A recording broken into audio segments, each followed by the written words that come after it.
Welcome. I think we're live. Yep, no, we're live. We're good. Welcome, everyone. Continuing on with the Mystic I can't even remember. Oh, I should really... hold on. I knew I was forgetting something. Let me just get the old...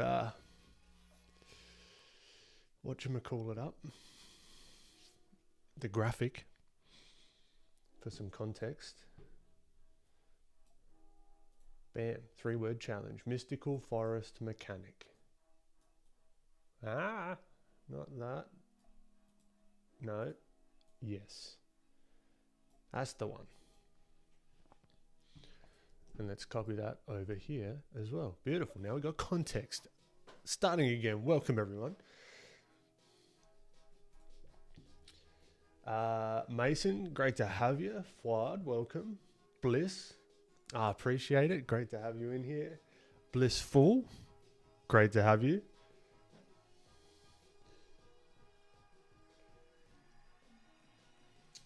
Mr. Sir, hello. I'm a clay artist, and do you have any ideas? I have many ideas, and that's very cool that you're a clay artist. Orkin, thank you. Oh shit, I don't have my hat on. Oh no. You're seeing how vulnerable of me. It'll be going on when we get to it.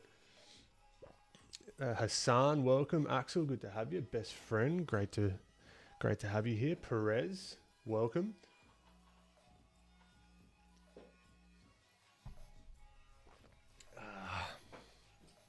Yep, I did get a fresh cut. It was about time. I was getting nagged by my partner as well. And yeah, it feels good. Jason, great to have you. All right, well, no, okay. I've turned off Scrubby Zoom to help me stay zoomed out. So I can see things as a whole, which I think is going to be helpful, and for recording as well. So a little bit of context for those that haven't joined last stream. So I'm starting this kind of challenge thing where we got ChatGPT to spit us out a 3-word prompt. So this prompt is mystical forest mechanic. This is where I've gotten to so far, plus a bunch of other sort of concepts. All right, so I want to sort of continue this on today, and you might have noticed here we've got a bunch of expressions, right? So I want to really get some like expression, I guess you'd call it sheets, or just like expression examples down of this character, and yeah, I think we can just sort of have some fun with it. Follow along, because I'm going to be turning this into a YouTube video as well. So in the Discord link below, if you're following along, throw your work in progresses in there, because I'm thinking about sort of featuring a few in the video as well. So feel free to join that.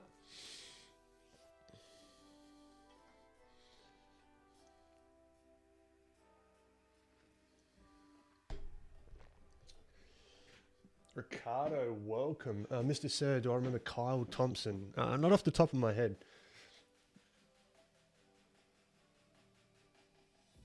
Abby, welcome. Now, I hope you enjoy it. Fun guns? I've got no idea what mystic means. I went the voodoo route.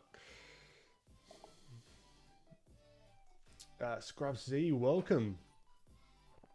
I appreciate it. Great to have you. Why don't I name my characters? I don't know. I have named Frank, that blue guy that does my ads. Brian, thank you, sir. Welcome.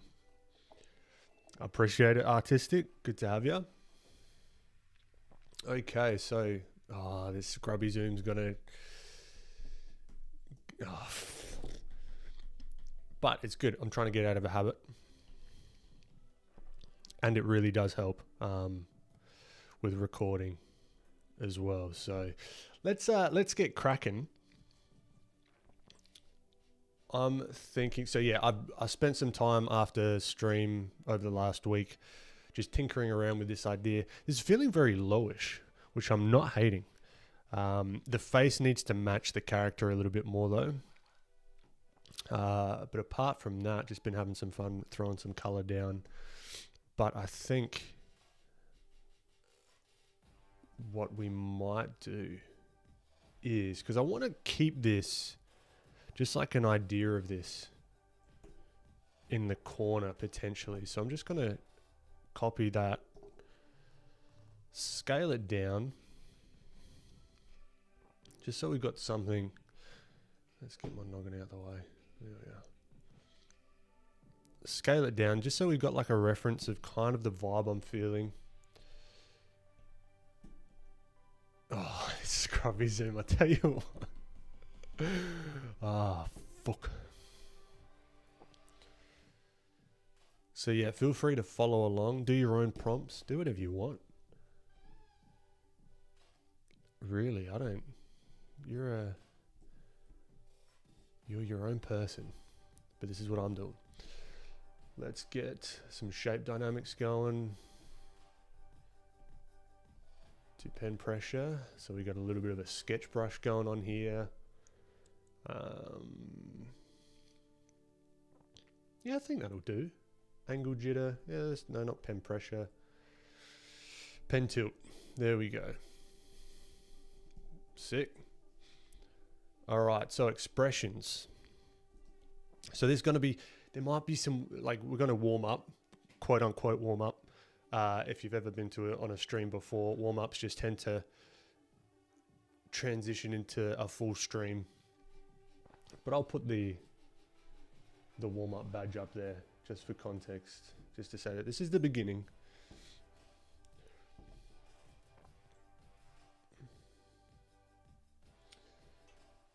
Mr. Kyle asked for my clay ideas when he's bored. Oh, yeah, I vaguely remember.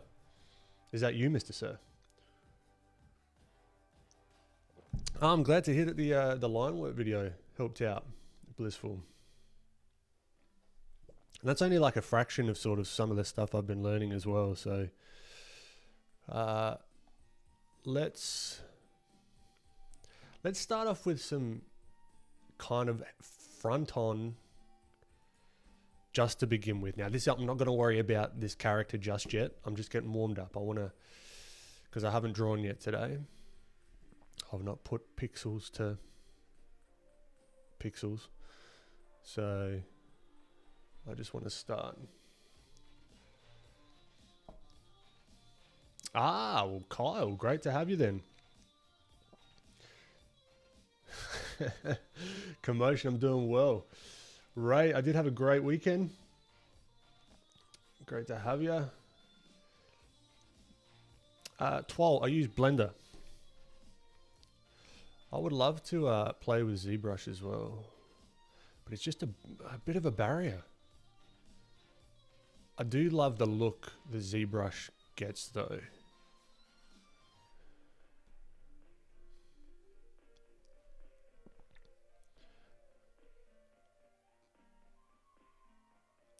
Oh, okay. I've chosen like a very annoying duck lip pose expression, but that's fine. We can try it. Not annoying as in like her face. It's just a bit tricky. But yeah, I'm looking for simple shapes here, right? The simpler, the better.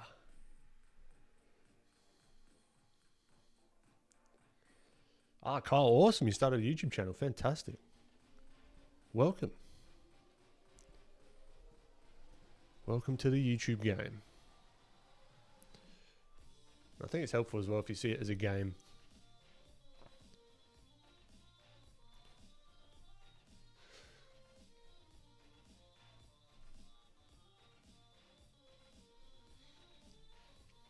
So I'm just trying to throw down some really simple shapes here.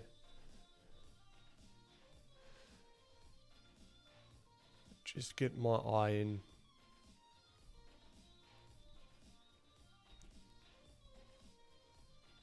Throw a little bit of stylization on there. Had a bit of coffee, so I'm going to throw the smoothing on to steady my hand.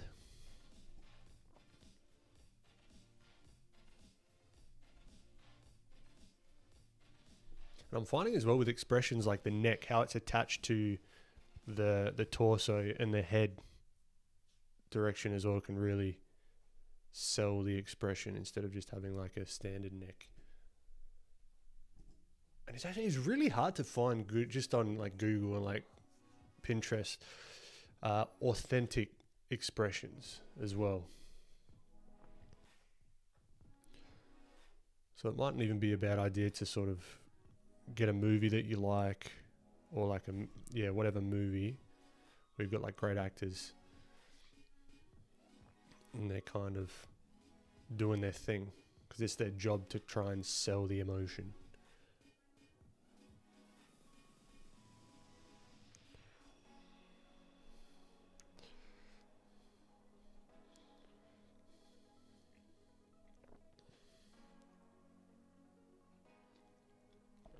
Julia K, welcome.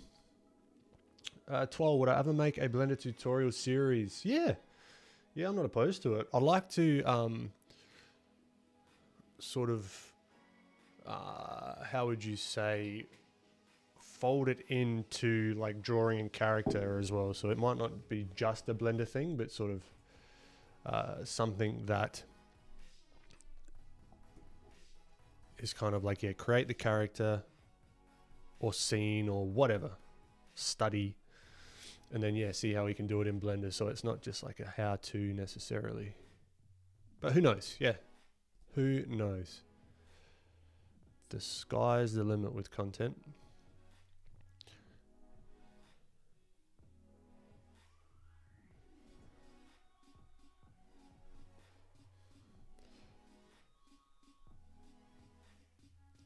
So we can maybe even make the eyes just a little bit more like crazy, not crazy, but like a little bit wider potentially. The eyelid just a little bit. And again, I'm thinking about these as spheres, right? Maybe the pupil a little bit smaller, or the iris or whatever.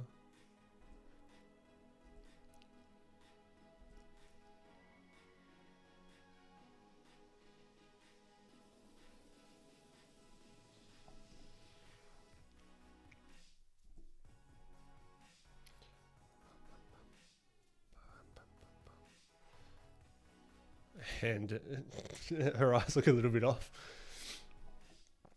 So we can just nudge them into something that looks somewhat respectable.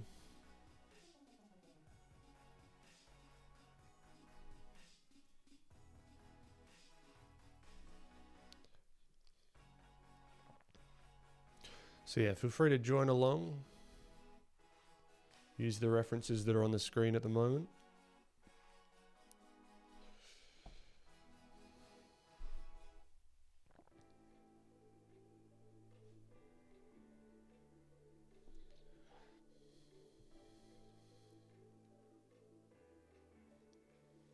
San, good morning. Motif for you. Hey, welcome.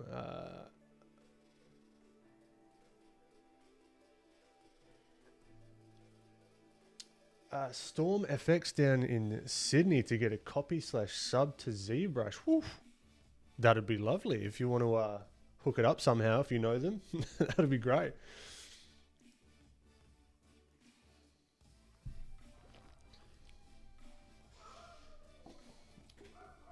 All right, let's just get these shapes going, and then I'll return to chat.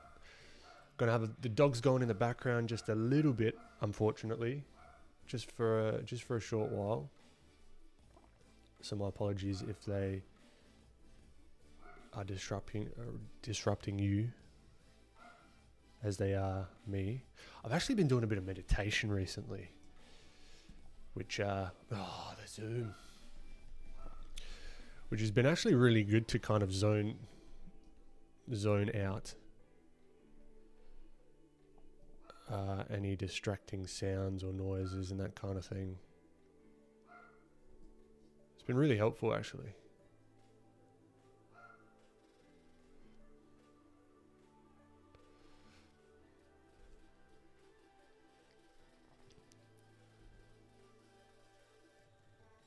Because I've always tried to do a bit of meditation, but I've never really stuck to it because I didn't know if I was doing it right. But I've kind of been sticking to it recently.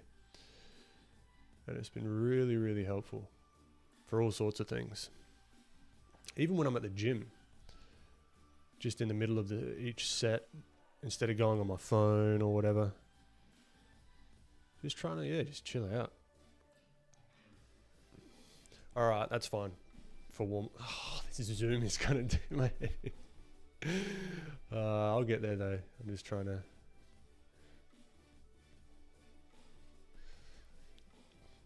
All right, next one. I like this kind of one. This could be fun. So let's try and look at the simple shapes.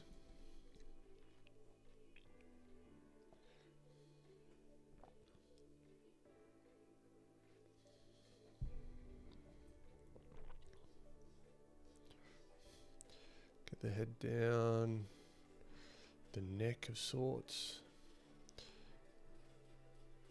the nose.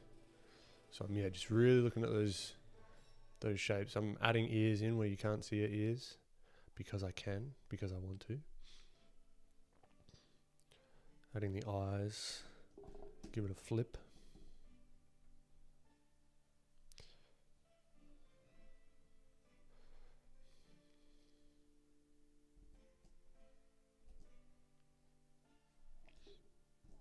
Now there's some real subtleties with some of these, like that I've been finding with learning more and more about expressions and that sort of stuff.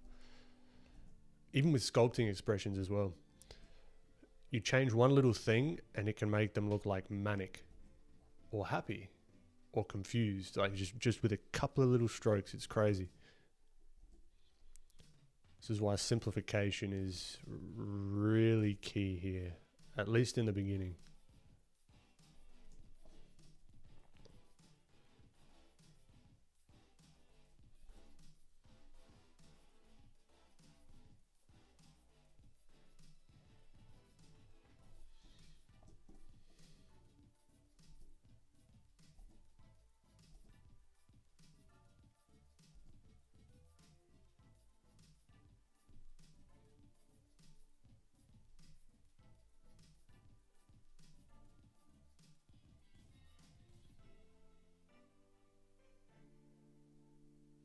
So she can look like if we just do that, it's like a weird smile and she looks kind of creepy at the moment. But we've got to try and find where that kind of balance.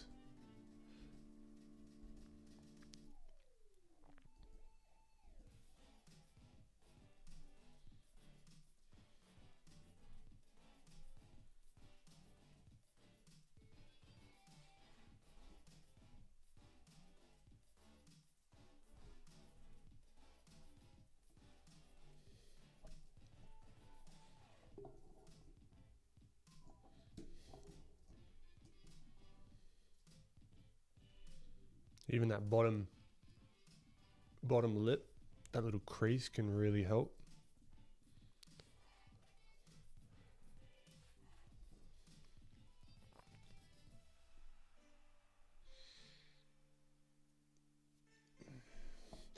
Red leader 5, trying to do some fan art, finding that I'm just drawing an image, then creating my own work. Any suggestions? I don't quite understand that question, sorry. If you could rephrase that,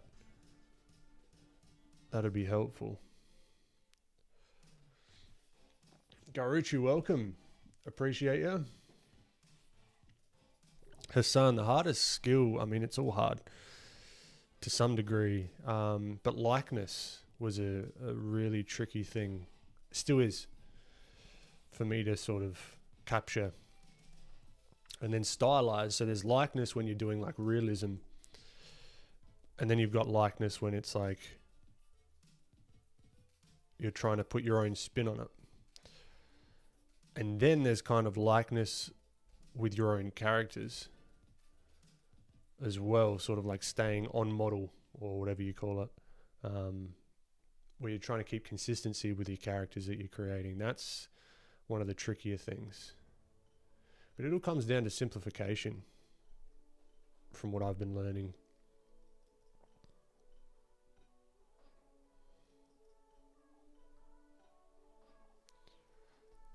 I think we could do a bit of surgery here, just...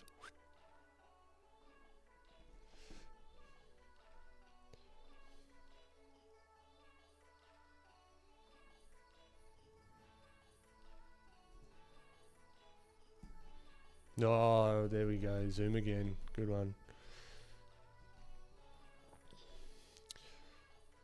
All right, let's cut her out. Maybe we block in just a bit of the hair, just so we've got something there to give volume.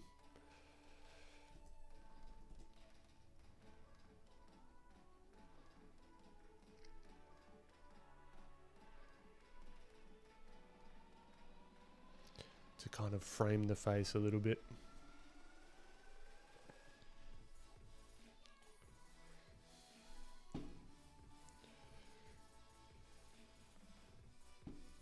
Fred Flintstone, welcome.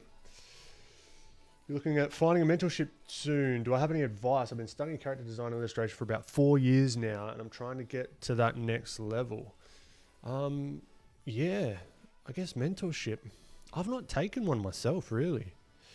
So I don't have really any good advice necessarily for that, unfortunately. But it might be worth shopping around a little bit. You know, trying like a month here, a month there of like different people. Because there's going to be certain people that you click with, and certain people, like, you might love their artwork, but it might not be a good fit personality-wise or whatever. Like, you never know. Because I'm sure, mind you, I've not met any yet, but I'm sure there's artists out there that are like fantastic technically, but they're fucking assholes. And you're like, well, I don't enjoy being mentored by this person. So yeah, I guess, yeah, shop around a little bit, I reckon. Test the waters. Don't be stuck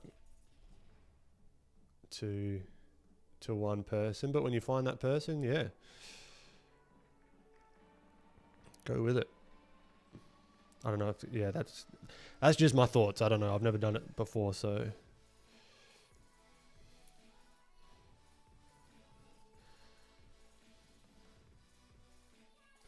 Okay, that's good enough.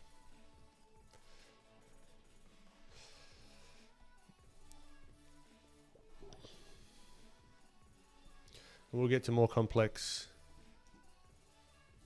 expressions. Let's try someone else.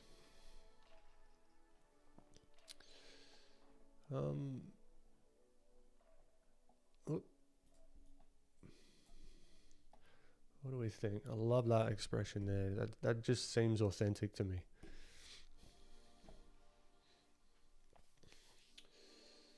Dylan, welcome. Ricardo, it is 10:54 in the AM over here. Ah, Kyle, awesome. Yeah, the Alien and Lumberjack. That was good fun. And that issue is going to be coming out soon as well.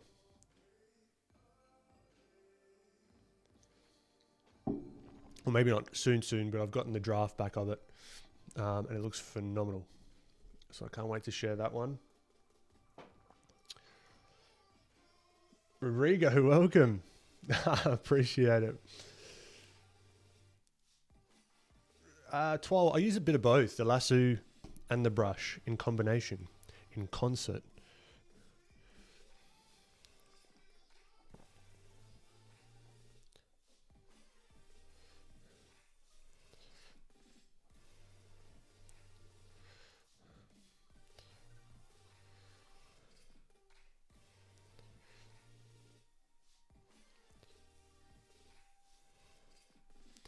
This is going to be a tricky one, I think, because you got some subtleties here, which could make her look not like how I want her to look.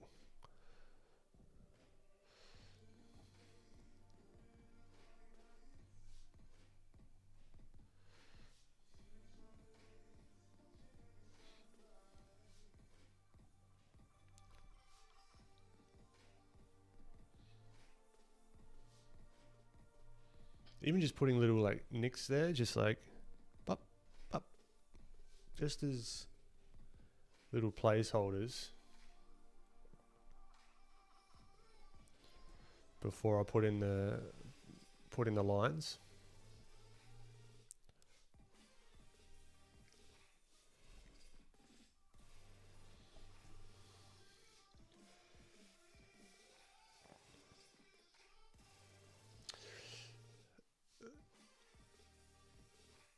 The mechanical aspects, so thumb guns, yeah, I got to figure that out.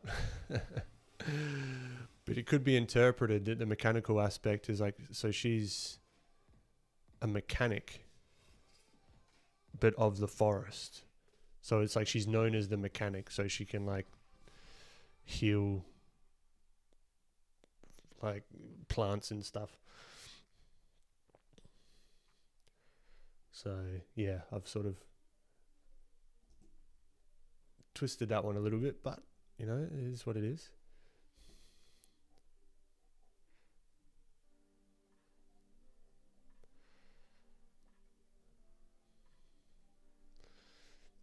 See, I'm really like creeping up on this one. I'm not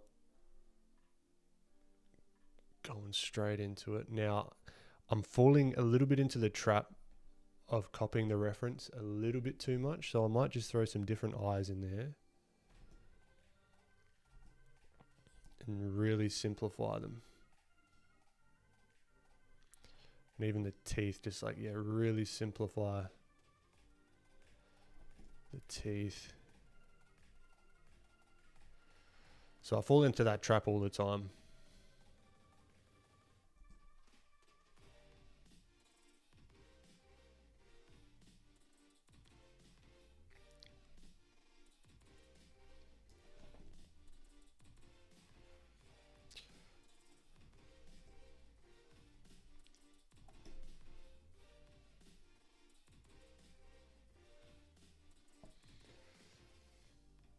Lindo, welcome.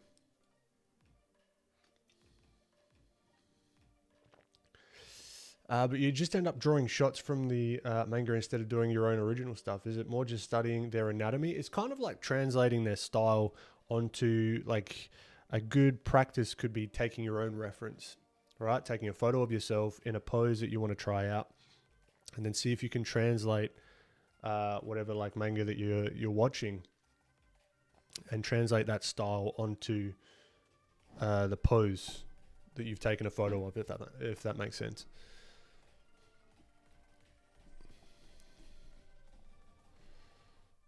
That's how I would sort of tackle that. Hassan, I've taken many a course. My favorite, it's hard to say a favorite, but one that really helped, one that really helped me out was Sam Nielsen's lighting course on schoolism. That was great. It's very dense, but if you can get past the denseness of it, I love that sort of stuff though. I love getting into the weeds of the science of light and why stuff's actually happening. If you can do that, then I highly recommend that one.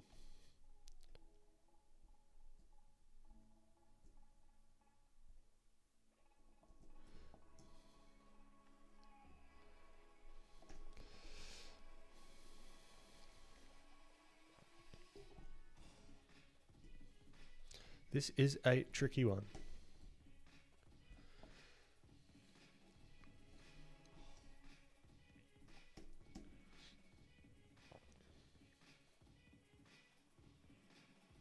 Oh, Scruffsy, a prosthetic arm. That's not a bad idea.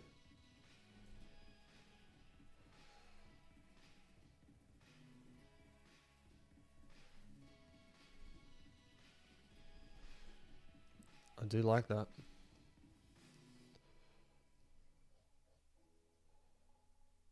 And then maybe she can use that somehow.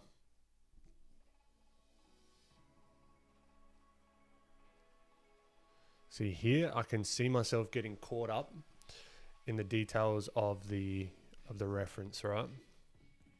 And this is now a challenge and something I've got to get better at with trying to see past that. See past the reference into the simple shapes and then tweaking them and changing them however which way that I want.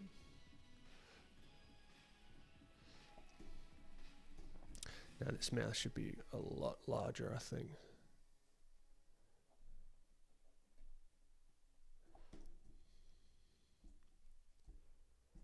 Because I'd like to show like a range of emotion on our character, from like angry, rageful, to sad, to happy, to ecstatic.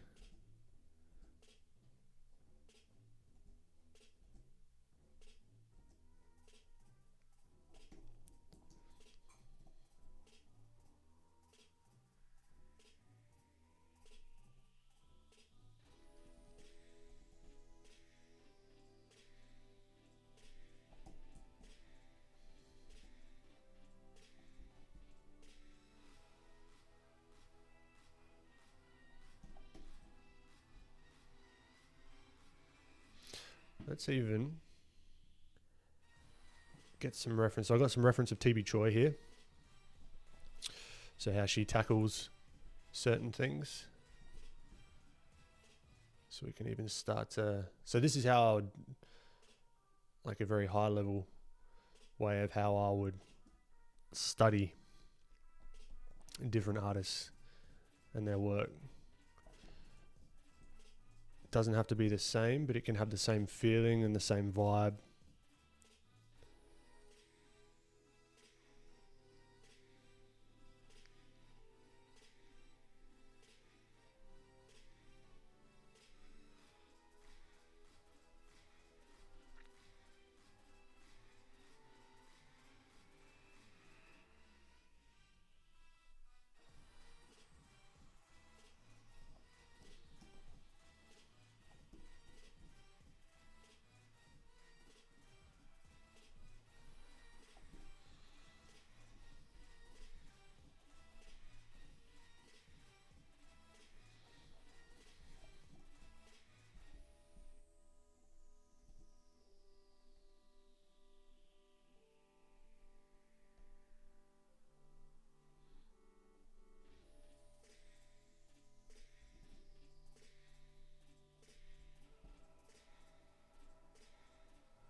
Yeah, blissful. Squash and stretch is really good.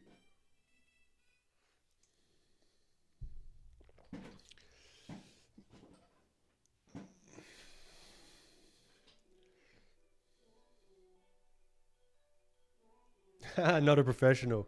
It's not bad. I mean, it's just literally, it's just black coffee. Just black coffee. Nothing. And it's like instant stuff as well. So it's...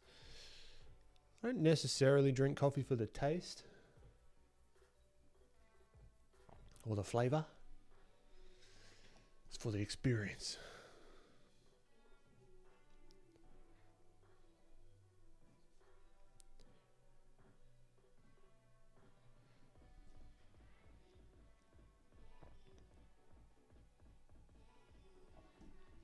All right, so let's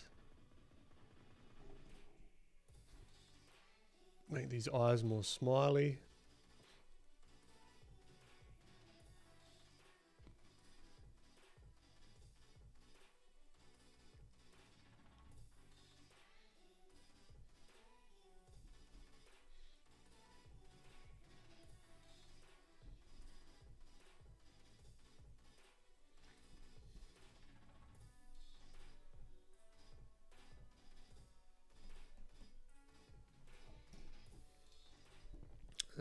I like big ears for some reason. I don't know why.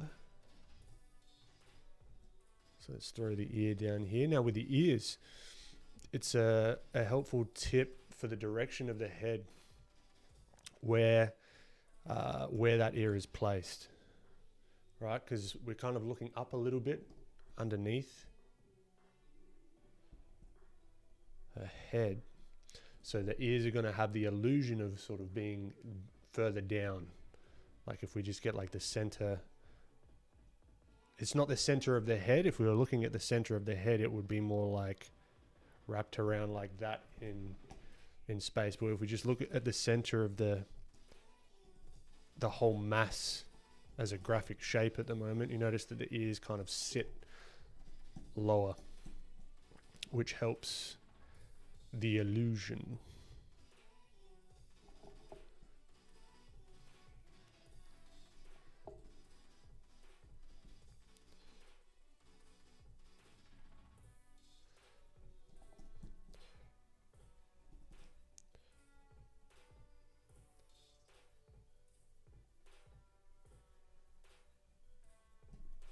Oh, zoom. That's all right. We'll get better at it. I'm gonna knock this back once more. We are still in warm-up mode, but I do want to just keep playing with this one in particular.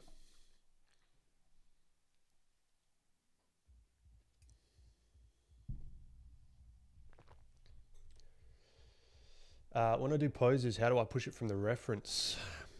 A lot of it is experimentation. So trying things out. Excuse me. Like what if the head here was like a little bit longer? Right? Does that make sense? Or if it was a little bit more squished? Or throw big ears on the character, or the arms, or the legs, or the... When it comes to the poses in particular, if they're doing something, for example, if I'm like explaining something and you take like, if you got a pose of someone doing this, like they're in the middle of a conversation, maybe you could like tilt their head and really like add more to it. So it's almost like they're in the middle of the action and then some, versus just being like static, like posing. Like if someone said, Ben, pose like you're talking, I might just be like, and it looks a bit static, but if you can get it kind of like moving, and that's where taking photos or even videos of yourself, I might even start experimenting with that, like taking videos of myself and then pausing a mid-action, which could help.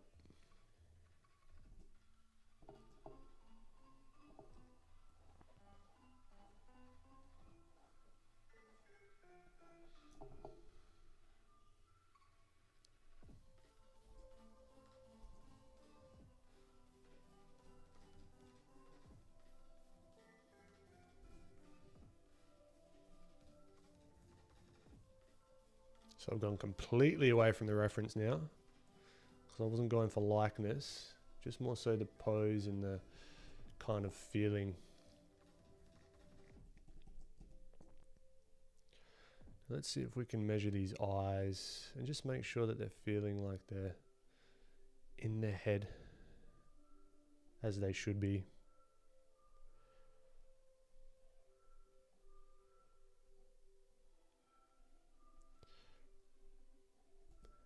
Maybe the jaw is open a little bit more. So you've got those like little triangle corners of the mouth when it's open.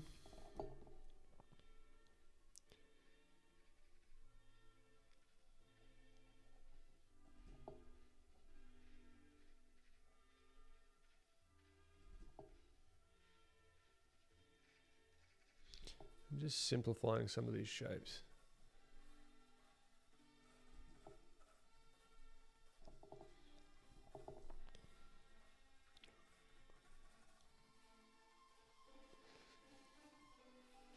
Quasei. Qusuehi. First time catching the stream. Welcome. Great to have you.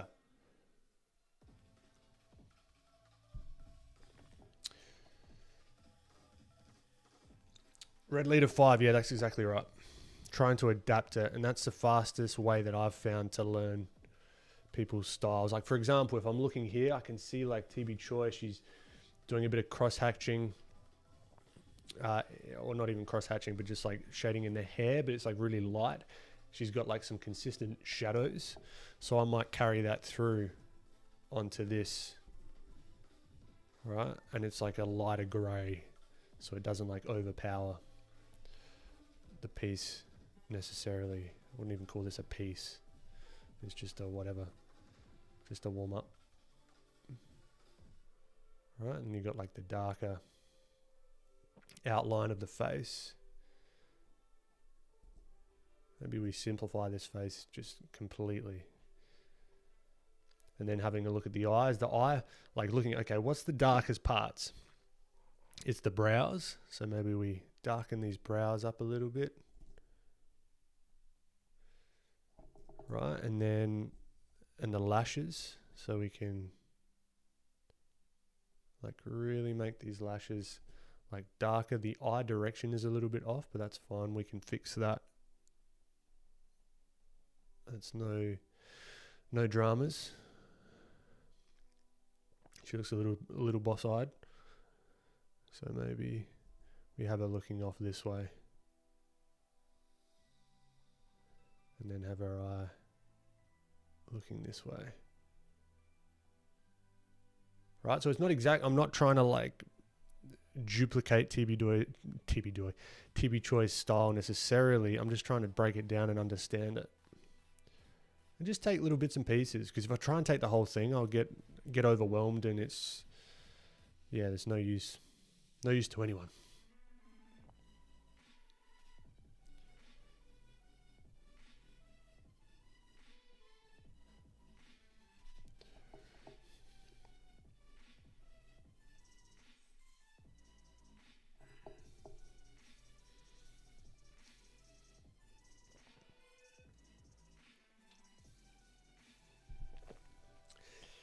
Kavor, Norway. Thanks for popping in and commenting, and I appreciate it. Thank you.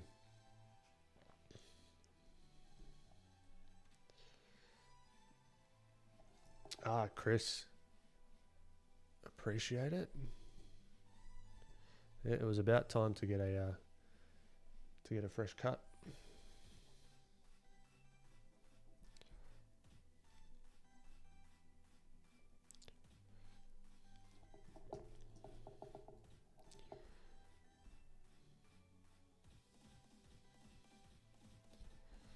So we can see that she makes the hairline apparent.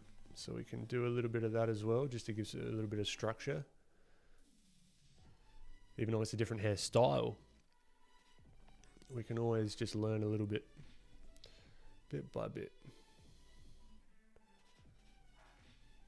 Then even having a little bit of the shadow in the ear like she does.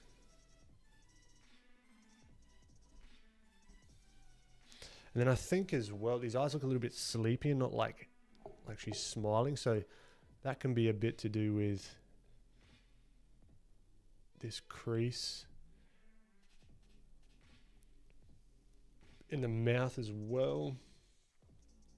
We can even just use Photoshop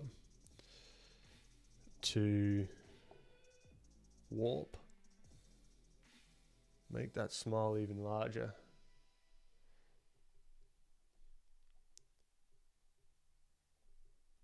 It might look a bit weird at the moment, which I agree.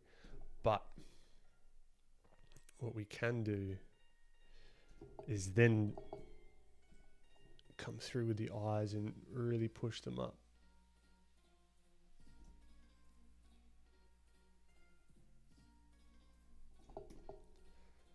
See, just that little bit. I mean, I'm not loving this one, but we're experimenting, right?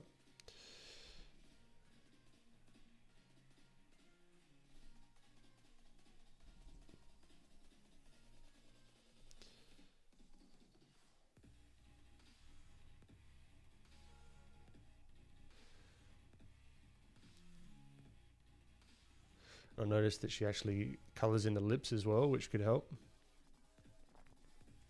So a lot of it is trying to observe and be aware of the things that are happening in other people's artwork, right? Because once you start noticing them, then you can do something with that.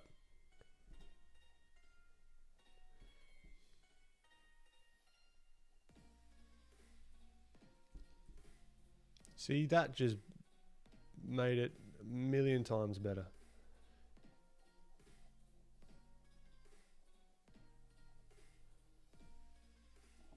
Right now it looks like she's really smiling. Kind of. And then we can see how she like simplifies the teeth. And maybe just, so you got a bit of the tongue there, which can even give more of an indication of like the mouth open.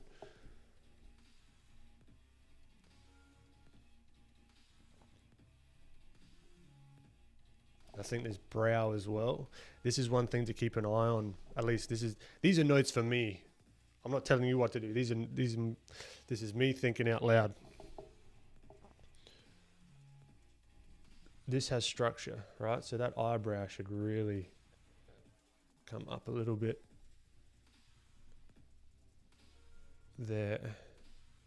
Same with this one. We've got to wrap it around that head shape, which then gives it more dimension and makes it look less flat, if that makes sense.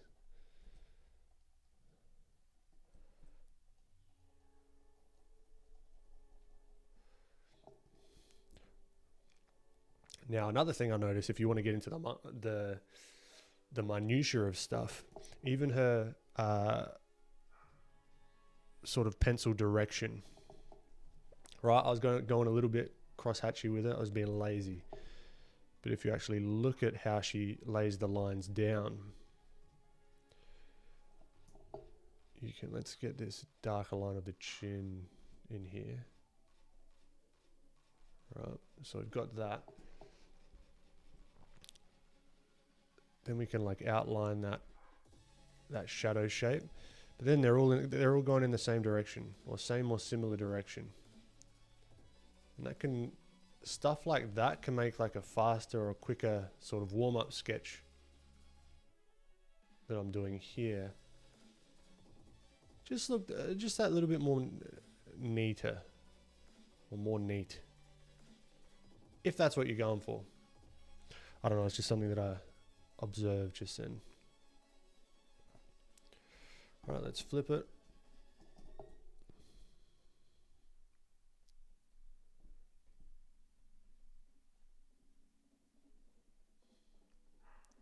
Cool. All right, that's fine. That's fine for that smile. I just wanted to get the smile feeling like a smile, and it does. Not perfect, but it doesn't need to be.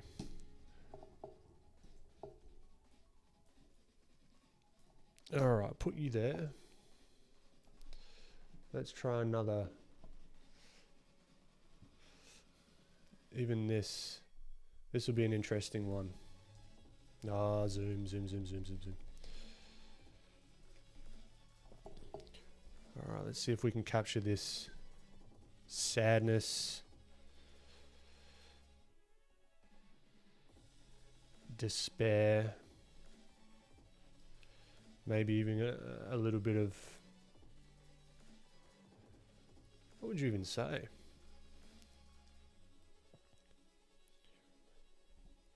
That's how I felt getting my hair cut. No, not really.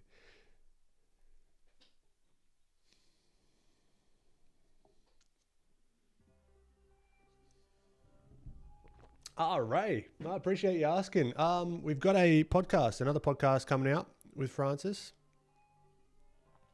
We've got a couple in the bank.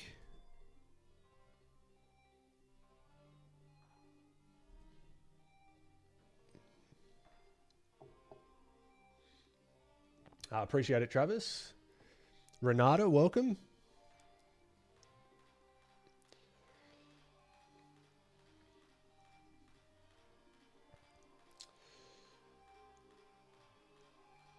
Simpletown323. This is a good question. How do I keep myself accountable? Like if I'm trying to work on a project, how do you go about staying consistent and putting in the work?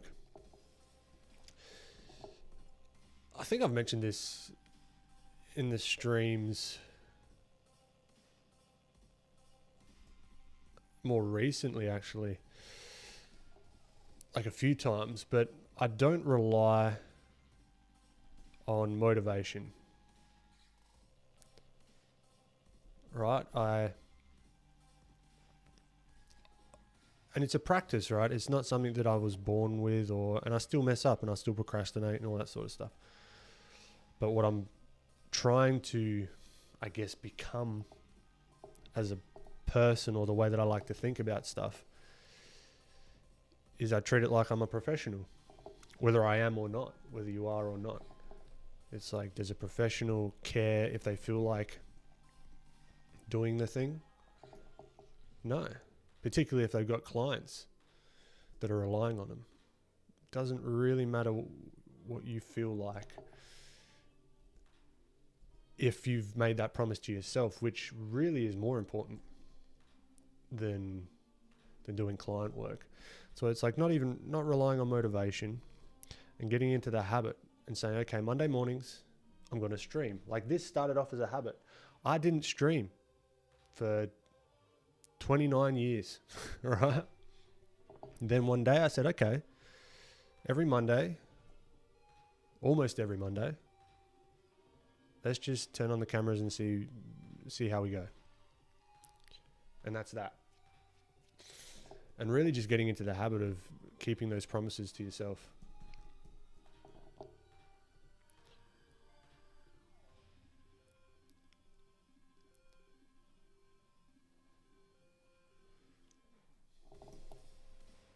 And I think if you start identifying as someone that does the thing that you want to do, for example, drawing or painting or going to the gym or whatever, whether you feel like it or not, if you start identifying as a person that just does that, then it makes it a lot easier, rather than it's like, oh, I'm trying to do this thing. It's like, no, you don't have to say this to anyone, but even just to yourself, or what I like to say to myself is like, yeah, I'm the kind of person that just does the work. And that's that. I don't know, don't mean to go philosophical on you, but it's something that's top of mind for me a lot. And how to like optimize my workflow, get the work done regardless of how I'm feeling. Because some days I don't feel like drawing at all. And that can go for multiple days in a row.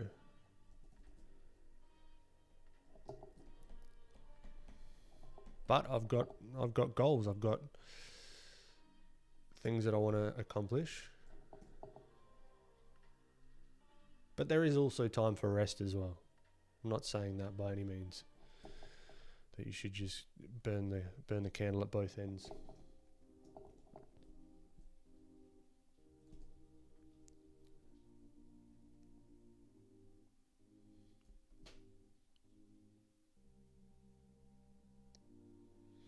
Also, something that's been helping me is actually getting all the other things in my life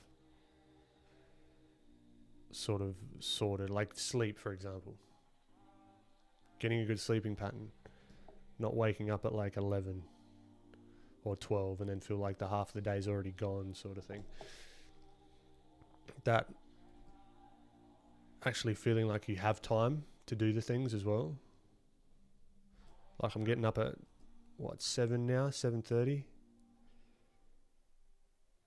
Have been for the past couple of weeks, and I just feel like I've got so much more time in the day. So much more time. Because I do. And so much more energy.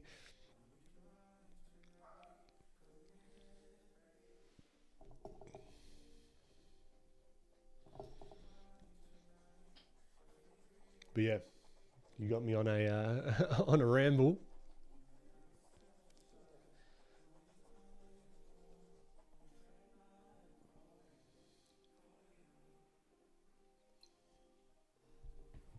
Marcos, I appreciate it. Kylie, thank you. No, I appreciate it. Thanks for popping in.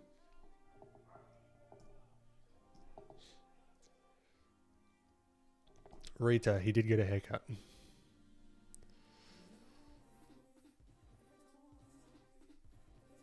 And when we start working on the character, that's when the hat goes on.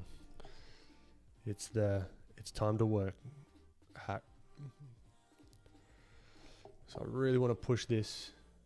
So I can actually see that their eyes are going upwards instead of downwards that I've got them. So we can make note of that.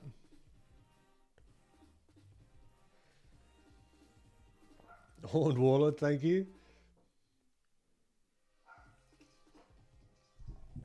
Rita, when did I start making money from my art? Probably middle of last year.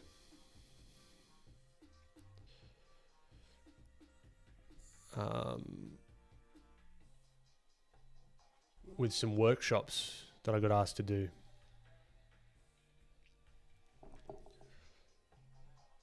And then the Gumroad tutorial launched middle of September last year. So yeah, so not super long, but it was a wake up call to be like, oh, okay, this is a viable business opportunity, and then that spun into other things, and it's kind of just it's snowballing from there. And then I just slowly start adding things in, like YouTube, like different kinds of content, streaming, and then soon actually selling art, whether it be the prints or the sculpts and that kind of stuff. So it's, yeah, just slowly building the business out, which I love. I love the business and the analytics side of stuff and just figuring things out. It's a game. I see it all as a game. Social media stuff, art,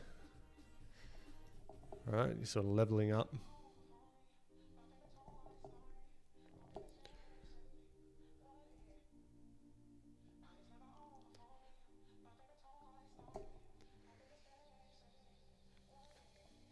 Kyle, I appreciate it. Yeah, the Spider-Man, the Hobie clay guy was really fun to do. Reader, no, it really hasn't. It really hasn't. My background was in software development and design.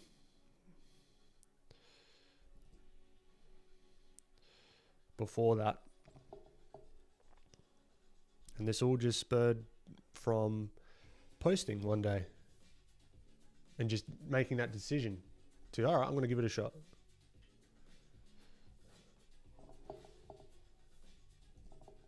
And I've gone through all the mistakes of trying to post every day and burning myself out and all that sort of stuff.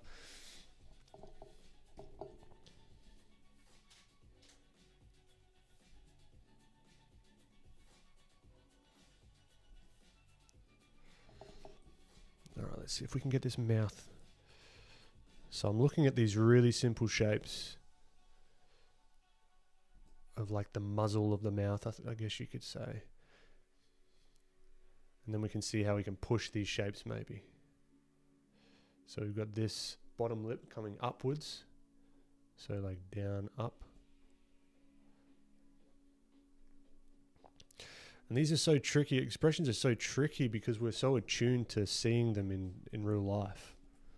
Right? That's how we communicate as humans, non-verbally. You can see when someone's angry. You can see when someone's sad without them saying a word. Even if they're saying that they're one way, you can tell sometimes that, I do not believe.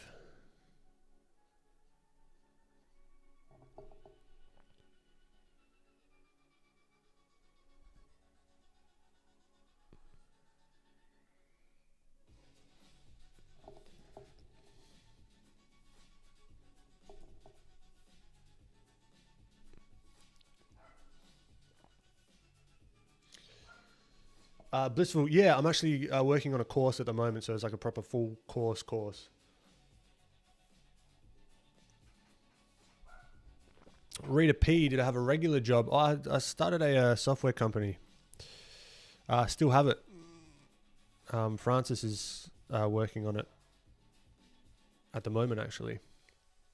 That's his main focus. But yeah, I guess for the past eight years or so before this, yeah, working on a software company.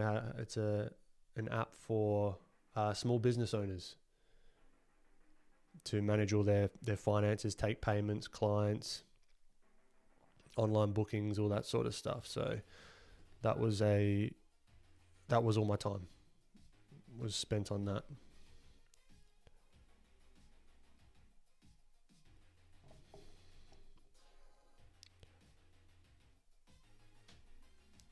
Let's see if we can even push the eyes, because a lot of it is in the eyes, in concert with everything else. Even the eyebrows. And you can probably see, like, I'm doing the expression myself a little bit. I'm like looking concerned. I do have a resting bitch face when it comes to drawing as well. I've got to stop. I would like to not have that when I draw, but it's only something I've realized since I've been streaming. Oh, the zoom. Habits. What a good example of how habits are hard to break.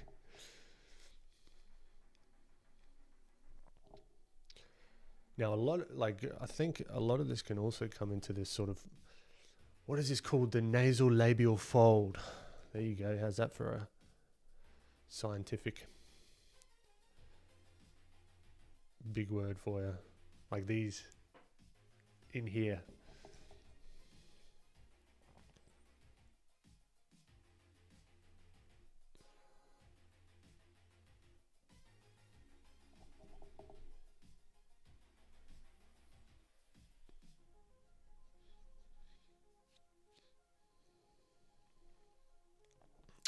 Hello, welcome.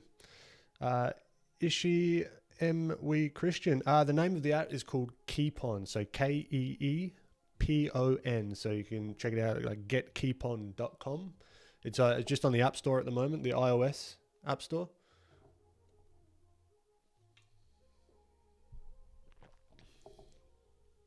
Yeah, here, real quick, to give you some context. Not for promotion or anything, but just what all my time was spent on this guy.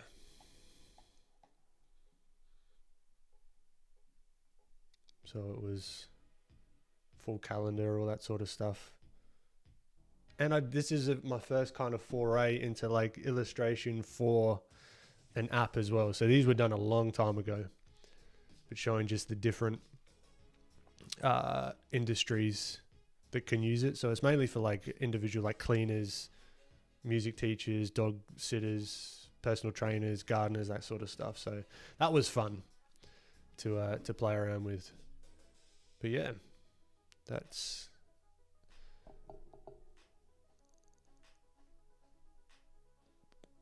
a company that I'm a co-owner of.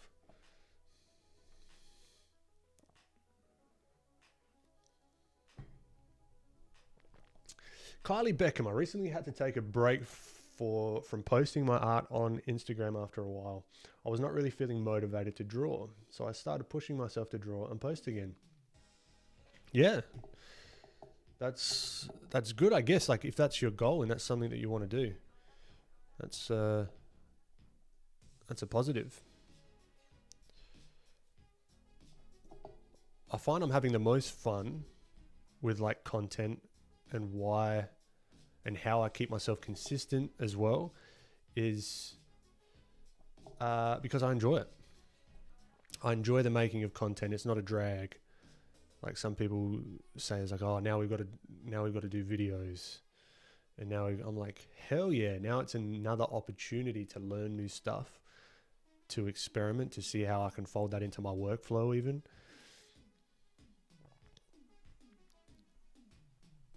So it's all an opportunity. It's all again, it's all a game. And the game never ends.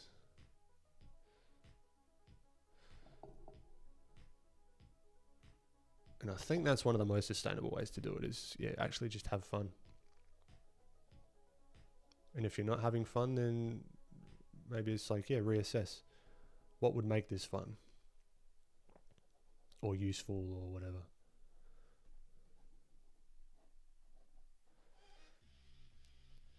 All right, let's get this top lip like we did with this character here. And like TB Choi, she sort of colors in the lips.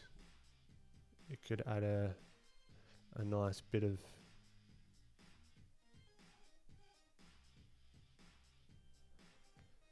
context.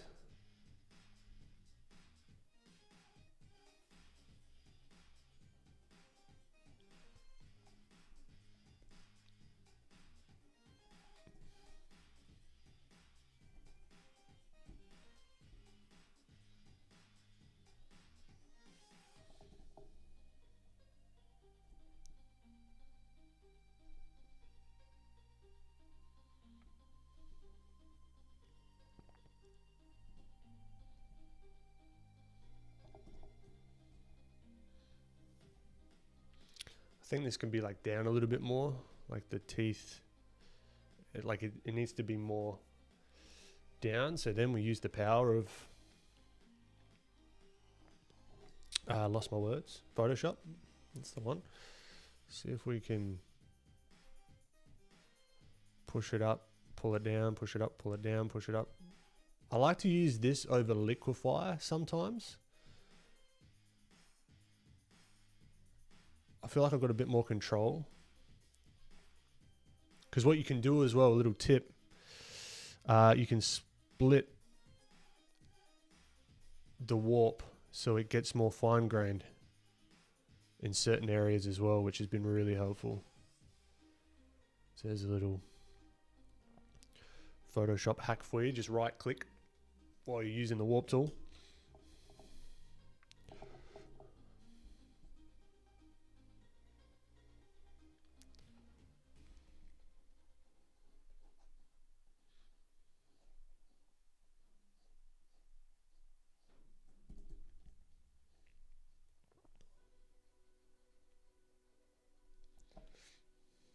HI, best way to do line art. I've actually got a YouTube video on the channel which can help you out.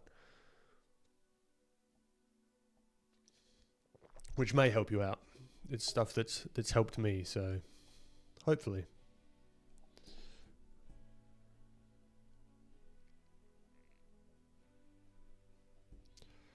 All right, we'll notice that top, there is a tiny bit of a gap. So it's little things like this, right? There's just like a tiny bit of a gap between the teeth there. So it can be the difference of, I don't even like, I can't even do the expression. It can be the difference of this looking like the expression that you want, right? Just at that little gap. So the lip is almost going underneath the teeth a little bit versus the lip actually coming over the top and giving like a different kind of vibe to it, if that makes sense. So it's just little things like that sometimes can help to take into account, particularly with teeth.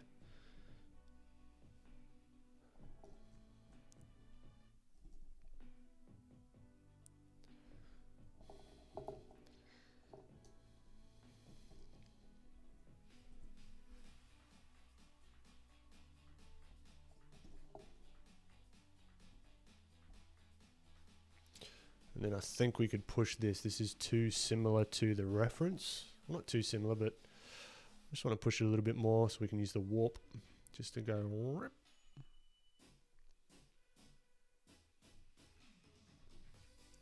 To really push that emotion. And then we've got to do something similar to this side so it doesn't look skewiff.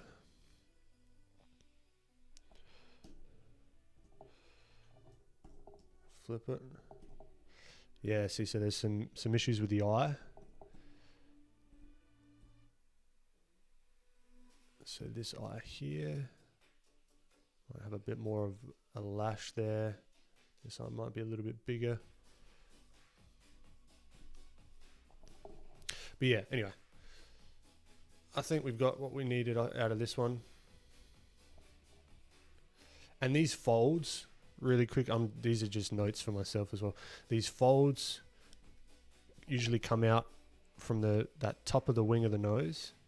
They don't come out from like down here.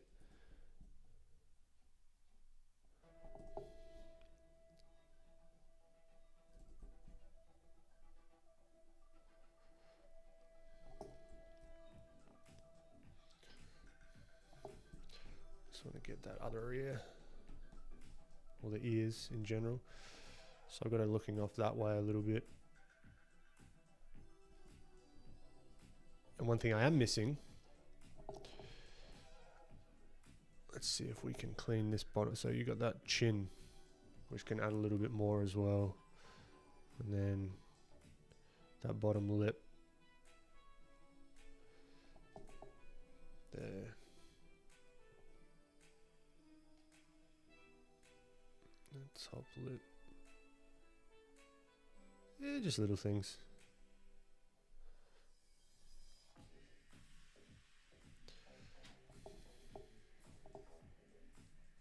All right. There's a lot of tweaking that would need to be done with this one, but we will move on. Let us progress.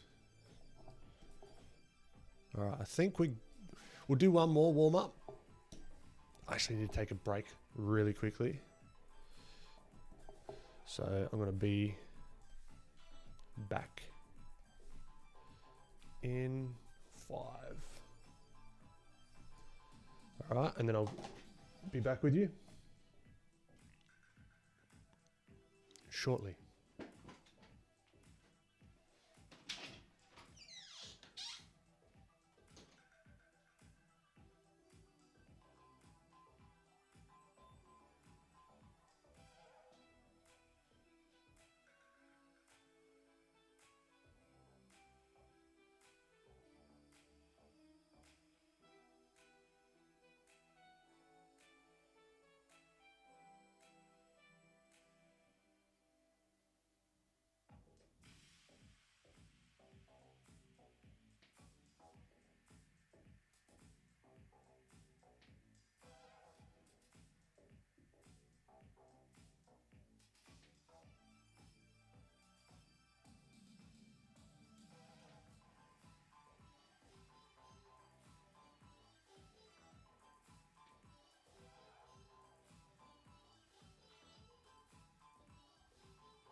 And we're back.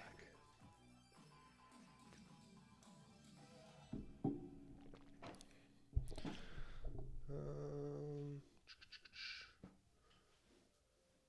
we are.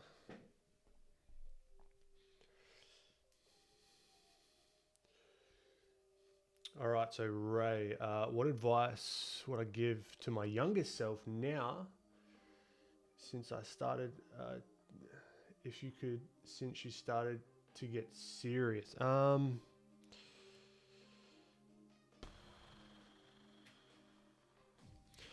advice would I give my younger self? It depends on what. If you give me there's a lot of advice, like don't talk to this person or don't, you know what I mean? There's a lot of that hindsight stuff, but I guess advice for what would be if you could give me a little bit of a clearer brief, that would be helpful.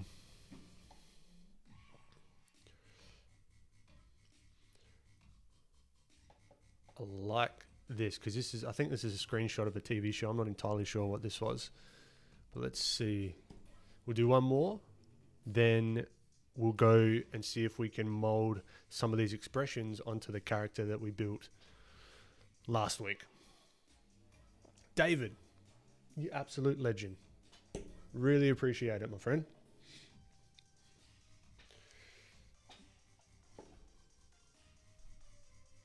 I appreciate it, Prathav.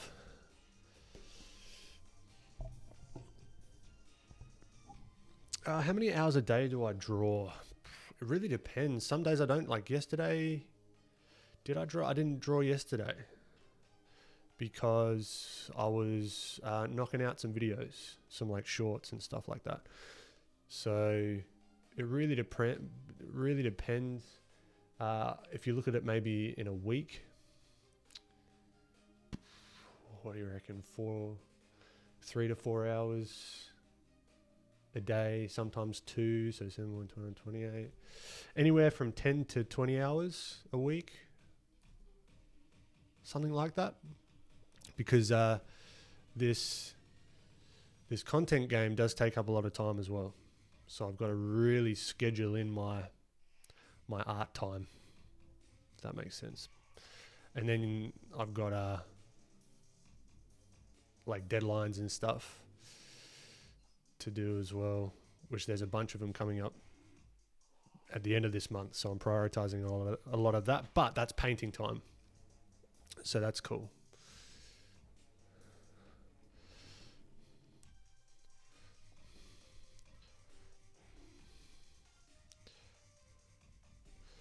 So let's take a look at these simple shapes. Nose. Angry nose. Flared nostril. Eyes looking off this way.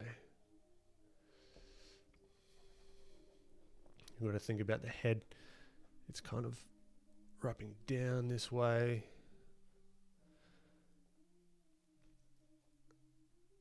Those nasal labial folds.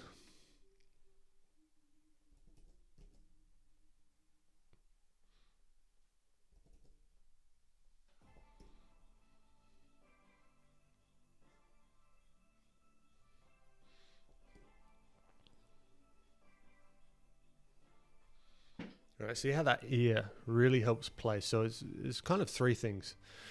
Both ears, so 1, 2, you don't see that one, and then the nose gives me a lot of direction just up front, which is cool.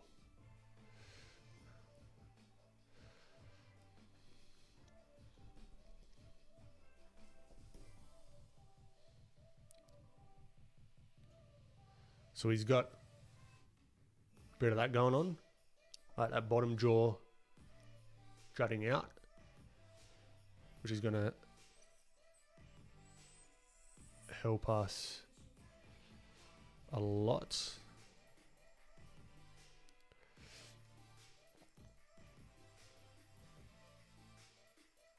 Catch that, Kyle. Sayek, welcome. Great to have you, and thank you. Stray Cat Matt, good to have you back again.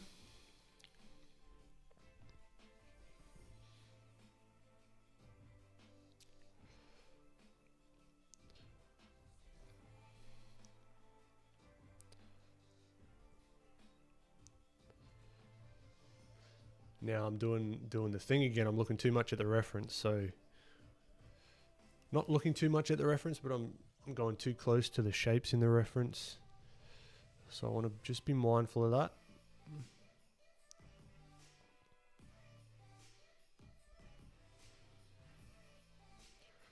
Let's do the old flipperoo, flip him.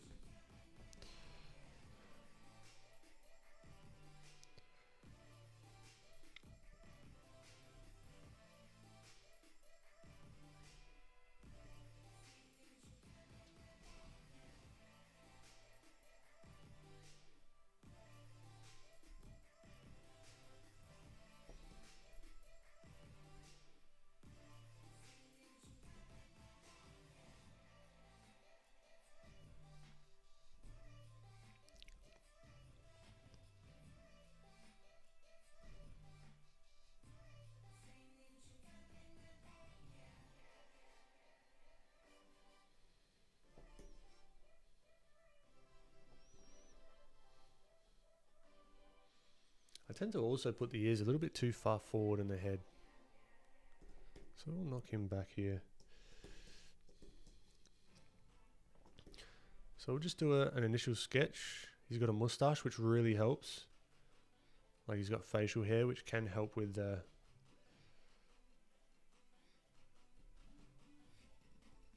just finding these shapes. So if we just even block that in. This is looking really bad. Let's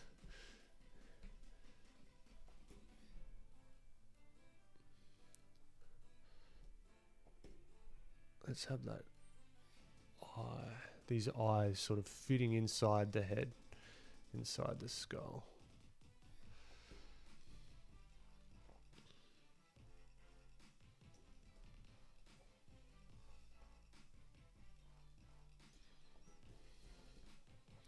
Let's clean up this mess a little bit. So I'm just getting the eraser, soft airbrush, and just really lightly going over everything, just like you would in real life, with like a kneaded eraser sort of thing.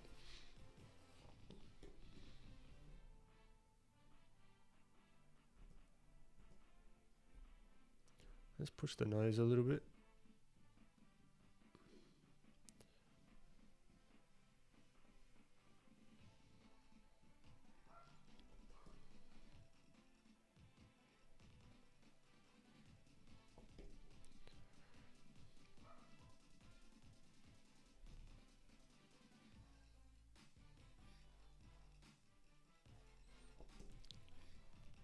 Now I do want to get better at mouths because they always trip me up.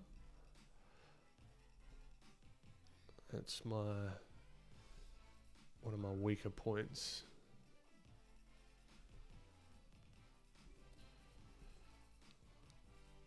What I like to do is think about them like in relationship to like a skull underneath.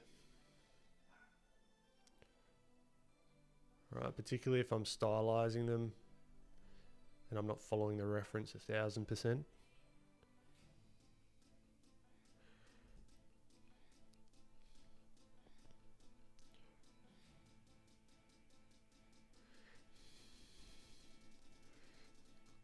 Horned Warlord. I'm not too keen on rating art, for example. Like, I don't think that's super helpful. That's just my thoughts on it personally.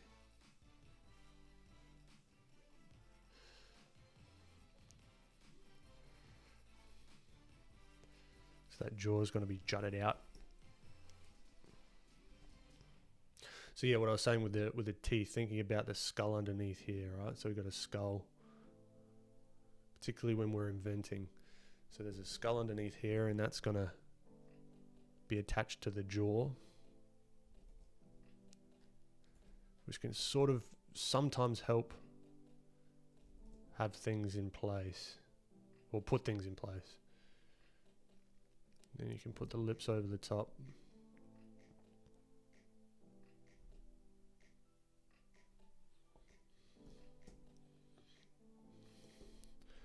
And he's missing a little bit of the top of his head.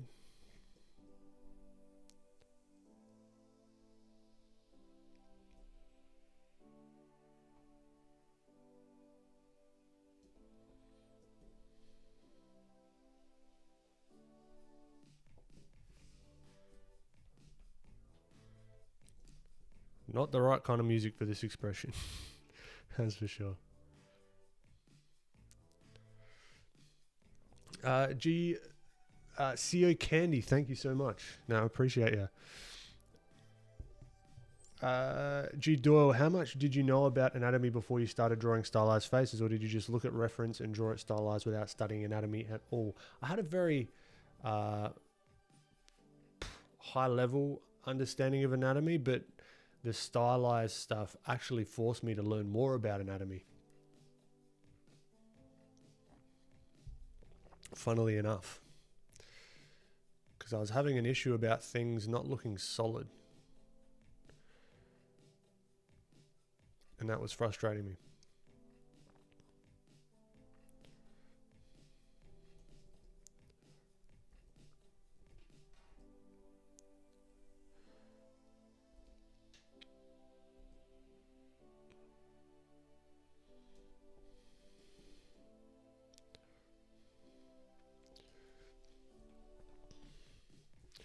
So let's get these eyebrows all the way down here. Let's really push it. Push it real good. No zoom, no zoom. The amount of times I'm going to do that this stream. Then we can sort of take it back to TB Choi, see how she would tackle it. So then we don't have the reference to go off of. So now we need to use our scaffolding. How good have we done our scaffolding to then come over the top and really understand what's going on?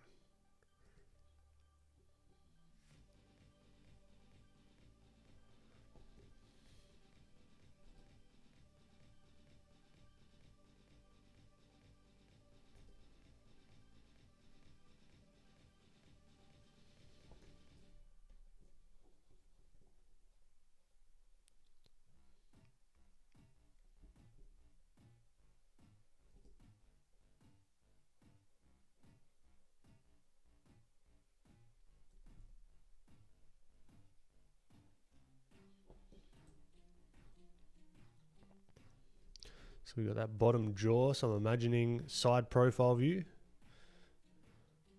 So you got the nose here, you got the top teeth. I'm imagining that bottom jaw jutting out.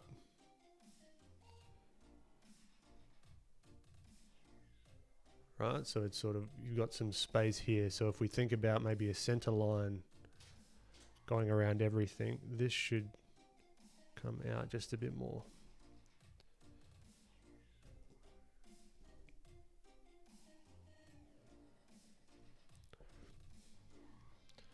You got the lip.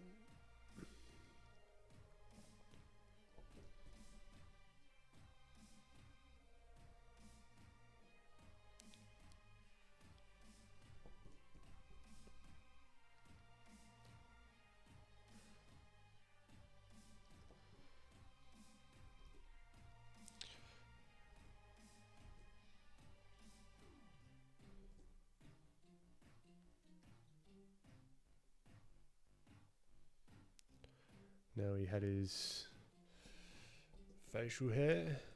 So maybe even this jaw juts out a little bit more here because we've got to follow that chin, understanding where that sits.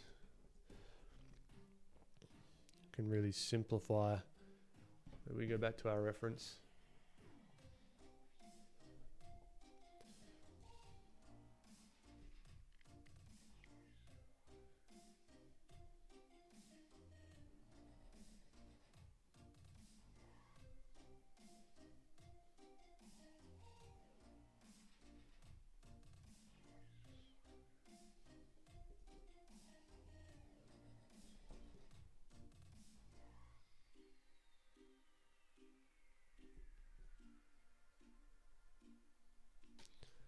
Throw that facial hair in there.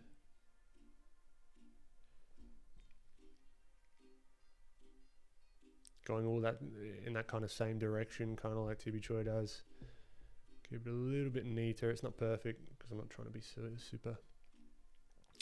super careful with it.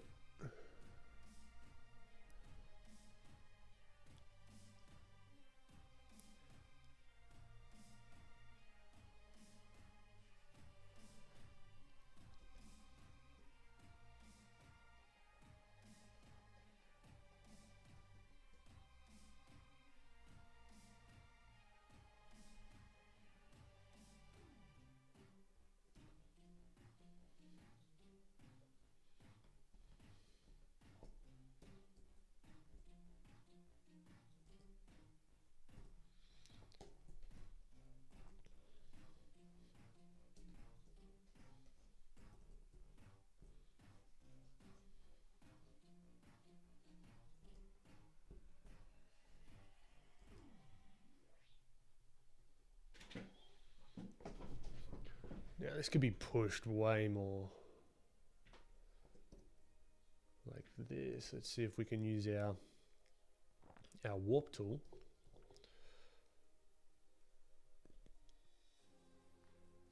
But we don't want to make him look like he's smiling, because then he looks like kind of happy. So we want it to we want to be very careful of that.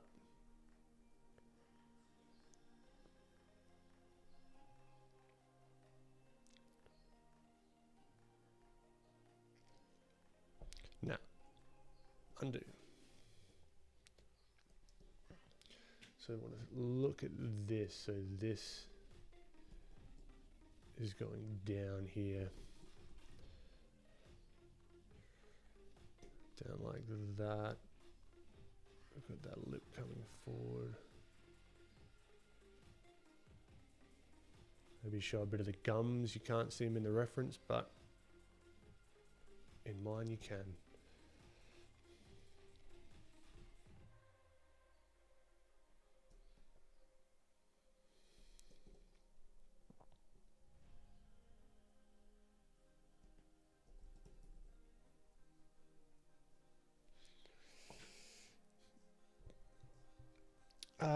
Ahmen, welcome. You're new to the channel. And you just purchased the Gumroad walkthrough. Hope you get a ton out of it.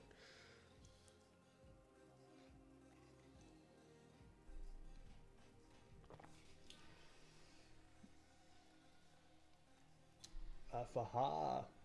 Curly mess hair. Yeah, it's tricky as. I'm drinking coffee, my friend.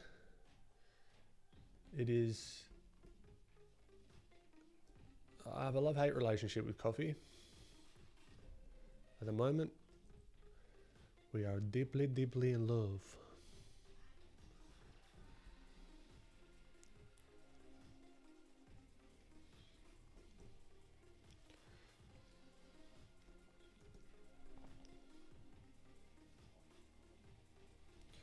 Now, I think there's something wrong with this eye.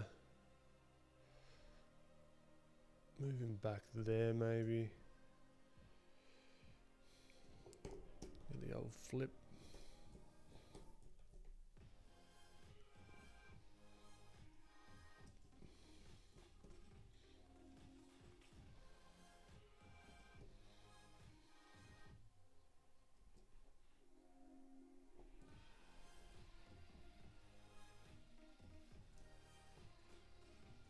And I think we can just do one more quick pass before we get into the character.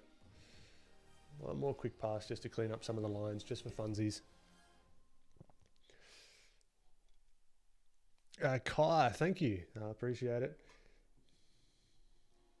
Aryang G.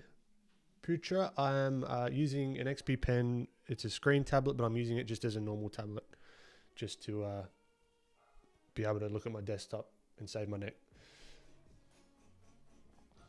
Penthusiast, welcome back. Yeah, got a bit of a fresh look. I'm appreciating the love with the haircut, by the way. Yeah, I wasn't expecting that.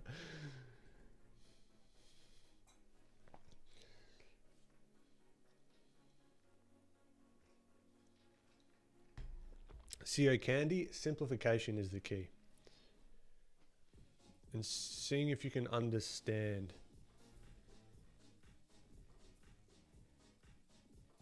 what the basic shapes are going, or like what basic shapes are going on in the reference itself. And then simplifying them yourself. It's hard to just explain through verbalization, just through talking.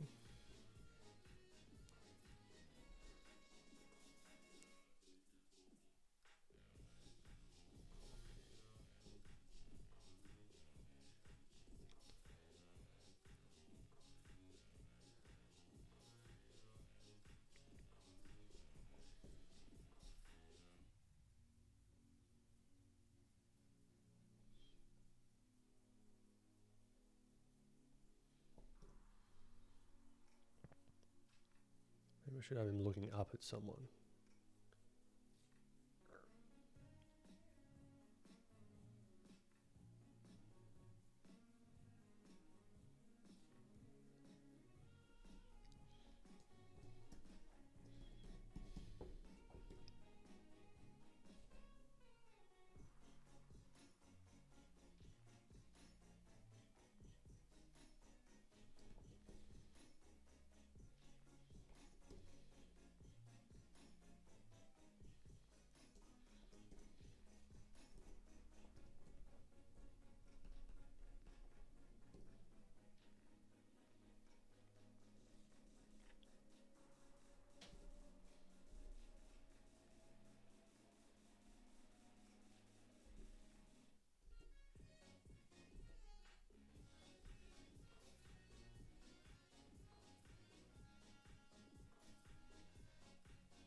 Trying to get the essence. Something's weird with the eyes, but that's fine.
Yeah, got the essence. Enough.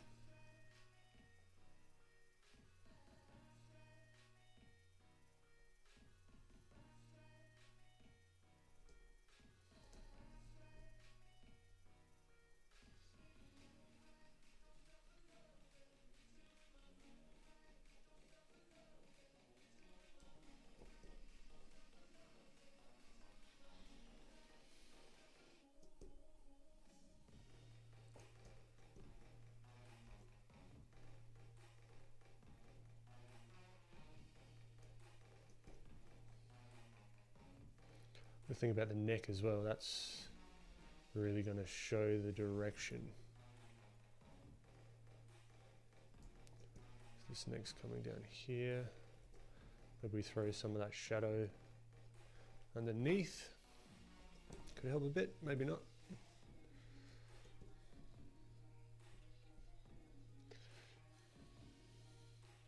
Ari, welcome. Vinicius, good to have you. Frida, you can. There's nothing against. I don't think there's anything wrong with you adding sketches like this into your portfolio. But keep in mind, I've never really had a portfolio, so I don't think I can really talk on the best practices for creating a portfolio or anything like that, but I don't personally see why it would be an issue. As long as you're happy with it and it shows your skills, I think it could be cool actually, even just showing your thinking.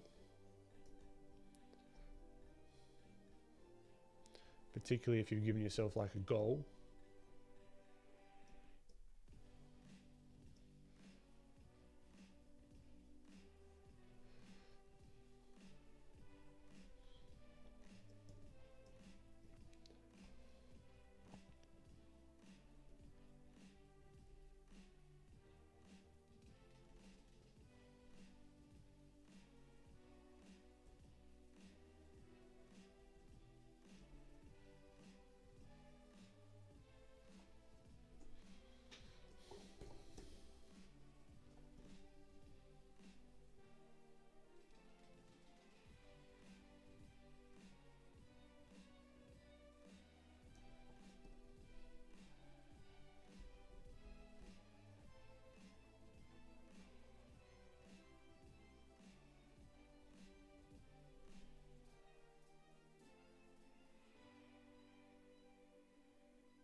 So maybe we have a little bit of that under chin kind of shadow.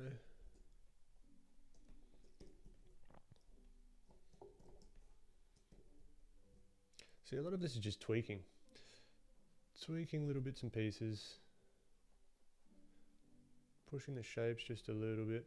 Probably could have pushed them a little bit more, but what's done is done.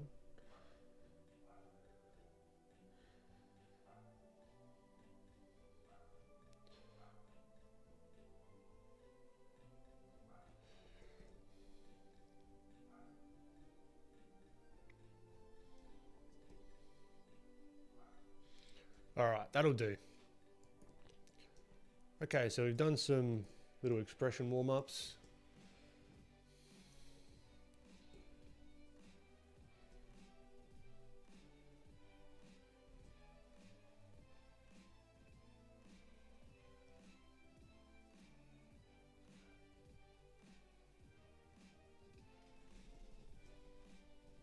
I'm getting carried away. No, it doesn't need a hand in there. Okay. Now let's get our character like a front on. Now it's time. Hat on. Warm up off. It's bloody, we mean business.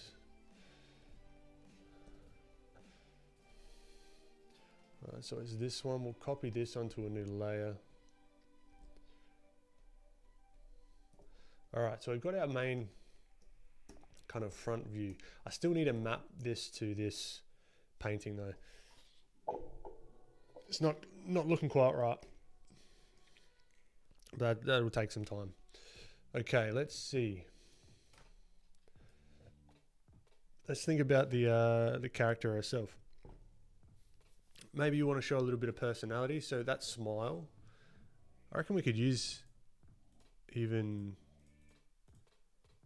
like this one. I like this feeling I got from this one. So we can use that.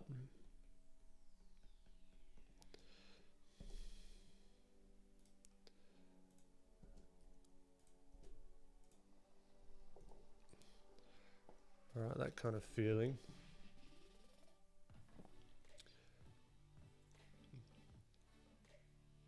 Let's have a look. I like that one. That's cool. So maybe we could try for that one as well. So we're just gonna play.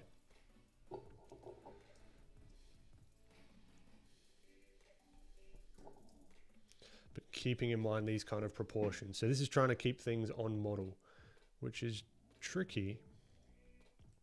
We're just going to start off with the front view. Her head's tilted down just a tad. So her ears are going to be up a little bit more. You're going to see more of the top of her head. and her headband. Her eyebrow is going to be up and this one's going to be down. See, even just that, you can get the feeling of it.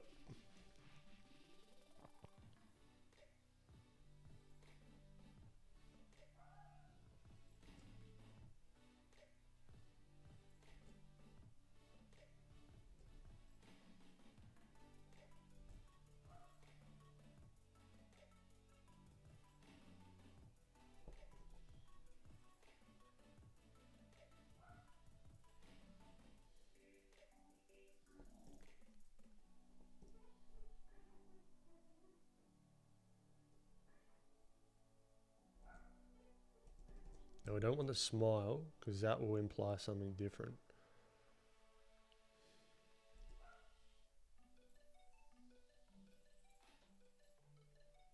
So we'll see probably a little bit less of the chin.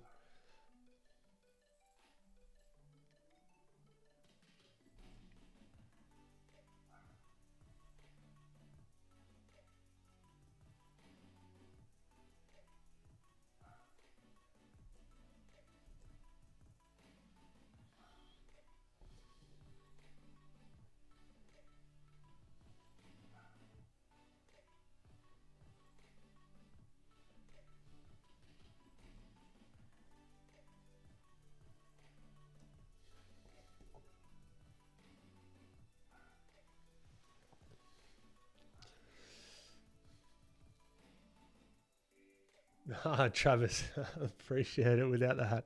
Yeah, well, maybe that's we'll spice it up. Maybe we'll do some strings without the hat. Wonder if my drawing improves with or without the hat. We'll see.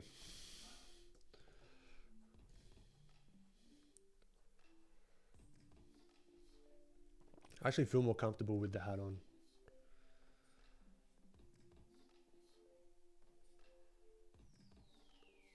So we've got to take into account some of these things as well, because her head's pointing down. We're actually going to be seeing more of her hair, and these are going to change angle.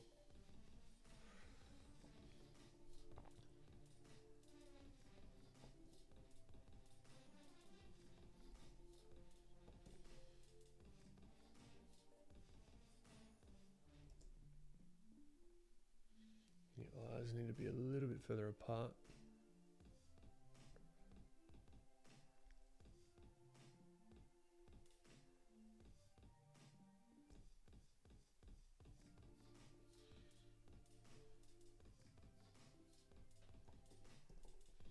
Better.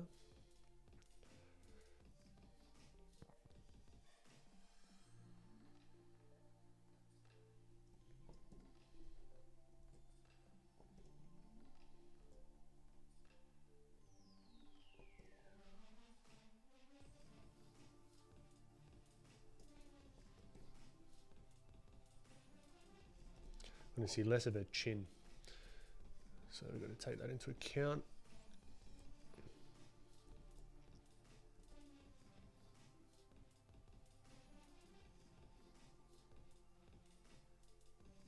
What I was thinking from the mechanical side of things, that her dreads are kind of like mechanical potentially. Could be cool.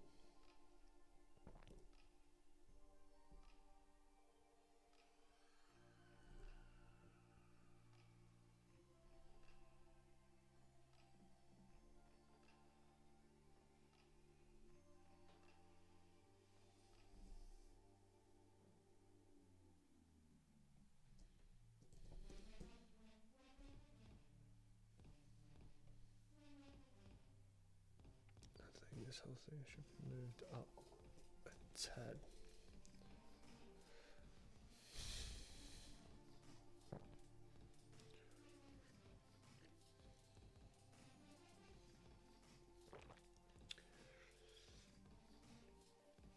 Welcome, Synopsis.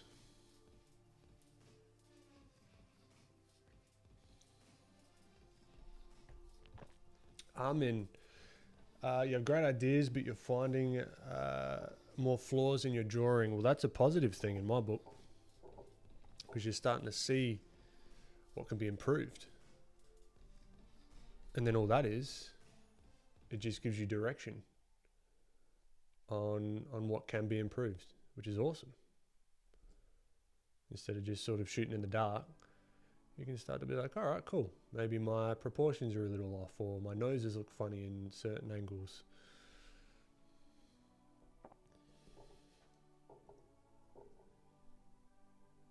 It gives you a direction. So it's a positive. If you reframe it that way, I think that could make it a lot more enjoyable experience.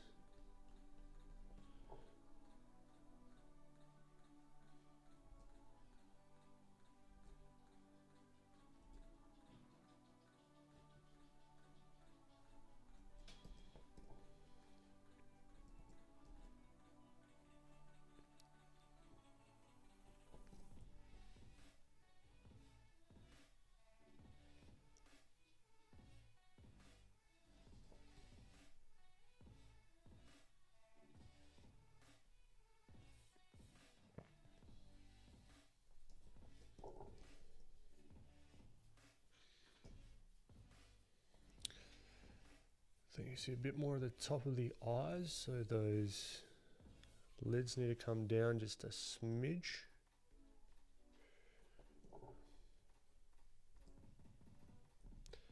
Now, yeah, keeping on model is tricky as all anything. I want to definitely do some cleanup after stream, because yeah, then I gotta make the video on the whole process. So I want to get some cool poses, some cool expressions, some nice paintings out of it as well.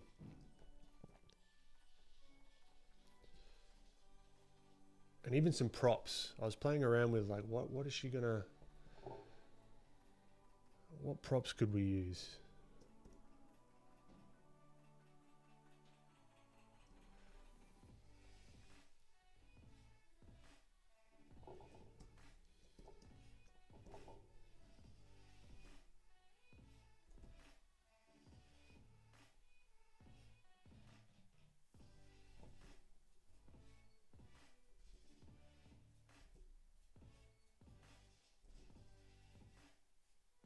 So even looking at things like this, right? This is head on. This is zooming for demonstration purposes. You've got this lip here, right? That's what it looks like front on. So I'm trying to think about here, if it's tilted down, if we just think about this shape here, if that was tilted down, what would it do? You'd probably see less of it, and it would probably sort of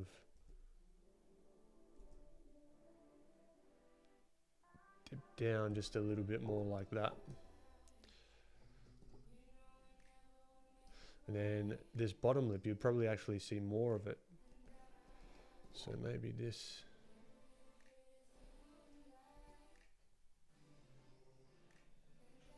is a little bit more like that, just to show that head tilting down. I'm just trying to get all these little indications that we can show the viewer, like her hairline there, that might come down a little bit more.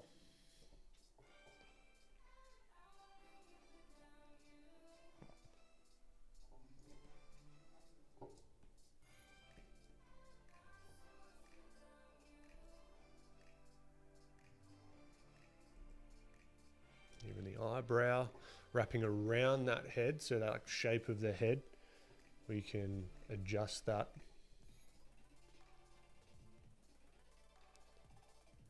Imagine that shape of the head and that eyebrow sort of going.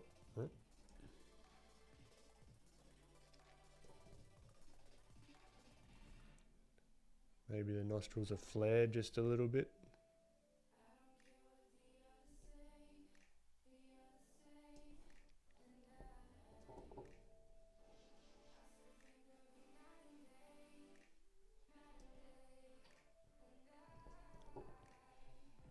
So we're not going to render this up or anything. We're just getting the essence, I guess. So we've got one head down, kind of annoyed.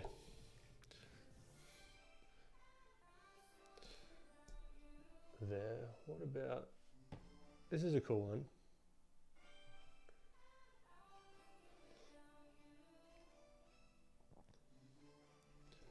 So we could even, no, let's do it from scratch.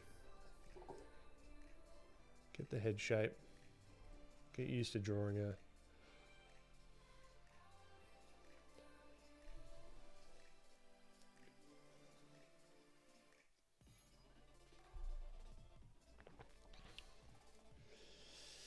yes, SEO Candy, that does help. Simplification, even with most things, when you're learning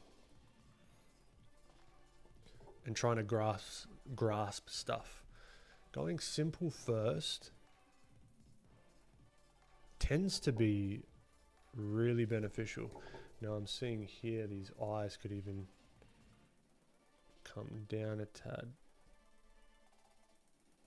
Maybe even the brows and everything. Just down just a little bit.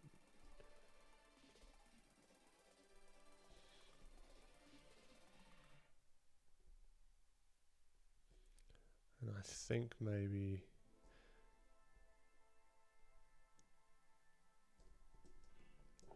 even this can be rounded out just a smidge. And we'll start seeing this as we go.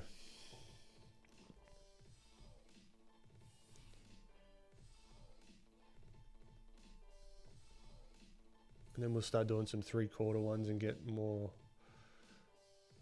difficult poses.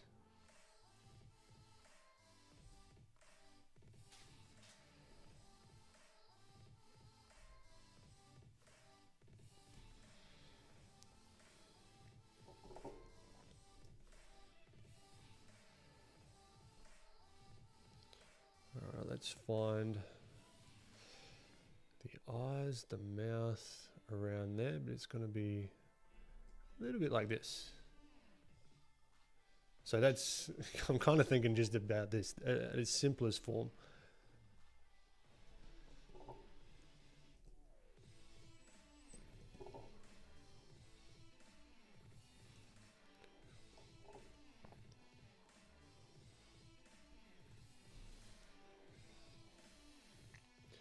G Doyle, I appreciate you.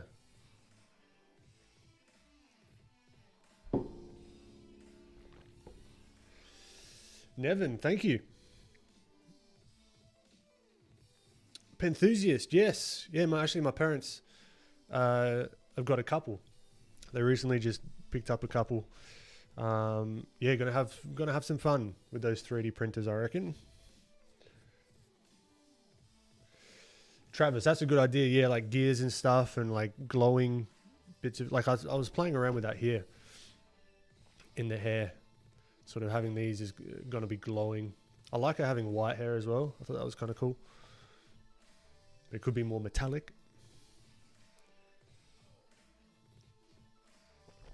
I appreciate the kind words. Nevin. Laureen. Thank you for the kind words. And your question about an iPad or a drawing tablet, and which one do you think is more advisable for a beginner? It depends on your setup. If you've got a computer, then you can get a drawing tablet, or you can get an iPad. I think the cheaper iPads, like even the iPad Air and that sort of stuff, has the capability for a pen tablet. It really depends on your budget. I use both, and I use them both very similarly. So I don't think one is going to hinder your growth over the other necessarily. I use both of them.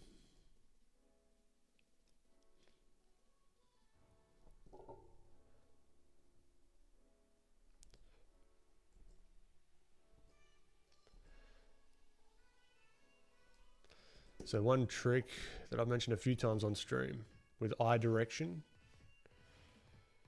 if I want it to be looking down this way, Then I'll actually throw in the iris first. And then throw in the lashes. That can help position them.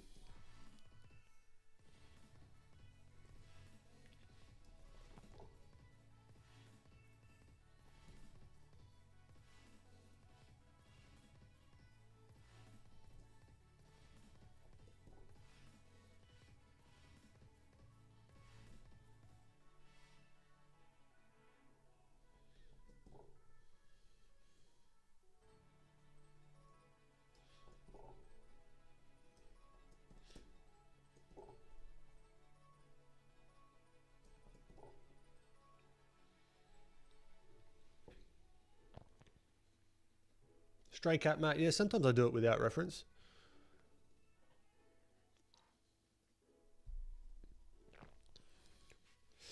Scruffsy, yeah.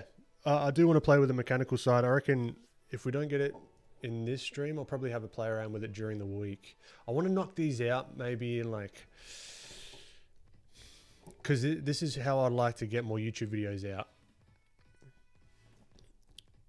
So if we could do this maybe like 2 streams, the initial discovery and then the exploration and refinement in the second stream, and then I'll take it away in that next week and then wrap up the video and kind of keep to that cadence. I think could be fun.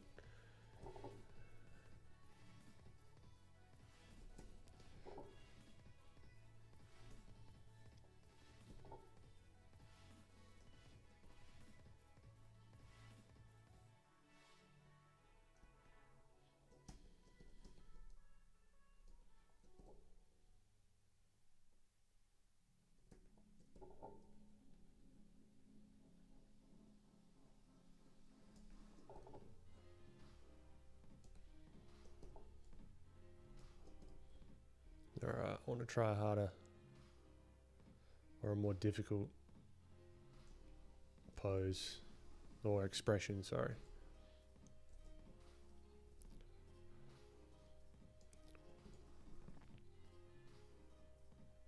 Yeah, this one looks nothing like this character at the moment, so I've really got to mess around with the face here.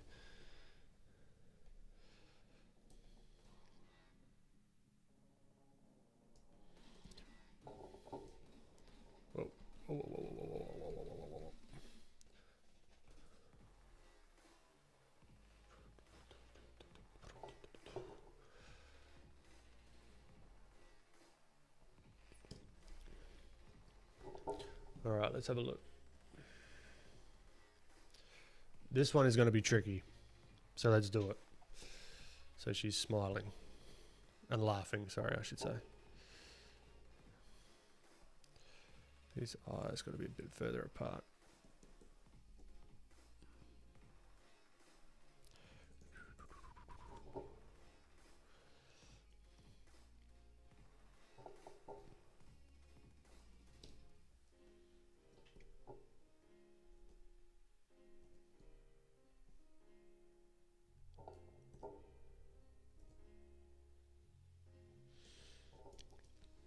Okay, tricky time. Let's think. Simple shapes, Ben. Simple shapes.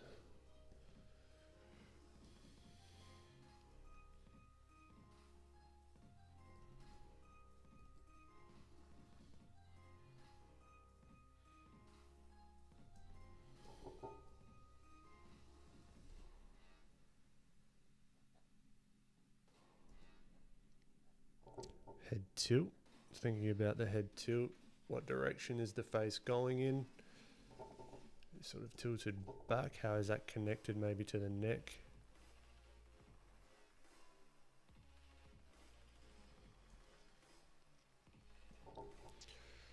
And how that all incorporates into everything.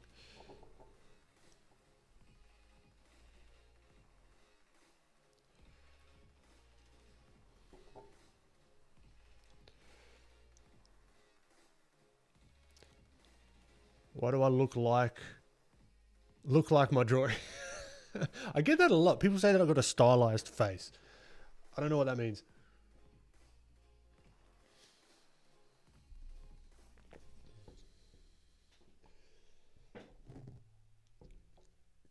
Glenn Frio, welcome.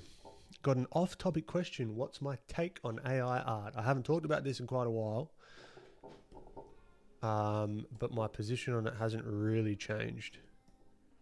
I think that it's a massive opportunity, particularly for creators or people that are sharing their art, to stand out by showing themselves, their process, their personality,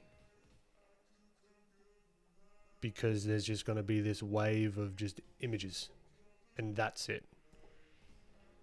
All right, so if I see it as like a massive opportunity as a point of differentiation.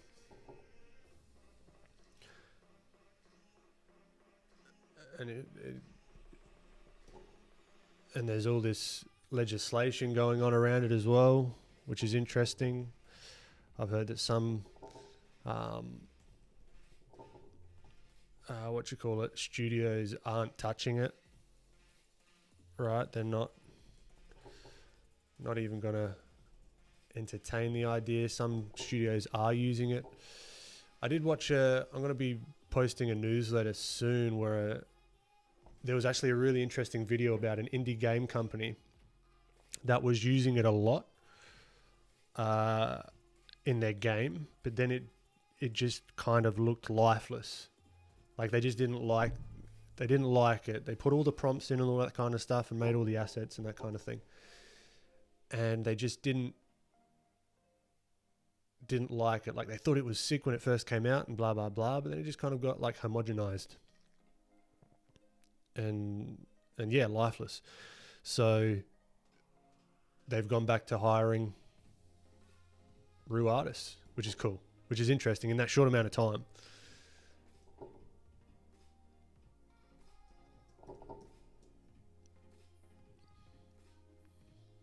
But yeah, got a lot of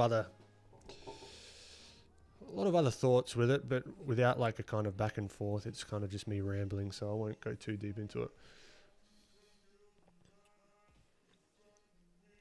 Roger, welcome back. Panda, appreciate you. Thank you very much. Lil Ways, thank you. Roger, I did get a haircut.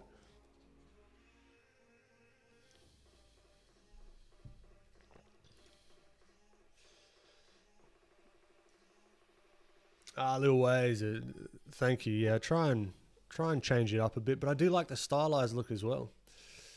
So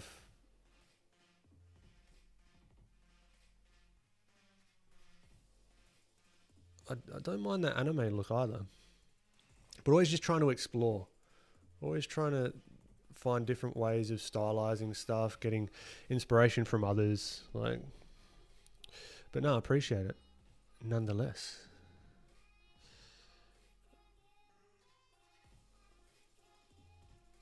I'm taking it slower with this because it's going to be a tricky. Or maybe not. Maybe I'm making that a self-fulfilling prophecy. And I'm just saying it's going to be tricky without even doing the thing yet. So let's just say, it's going to be fine. Everyone, don't stress. So eyes are closed, so that's a positive. Gives us less to mess up. I guess. No, that's negative. Gives it a unique feel. There we go.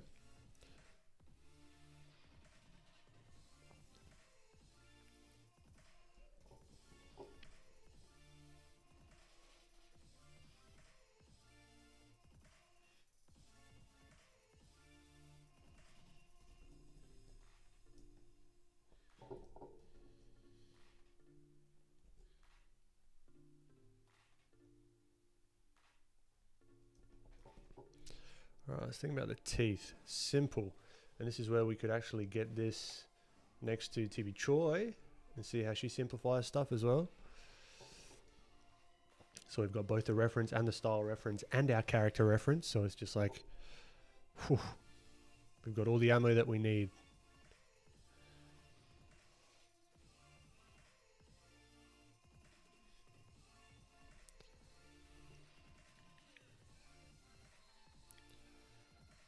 Alright, that teeth is going to go down there. This chin might actually be down a little further.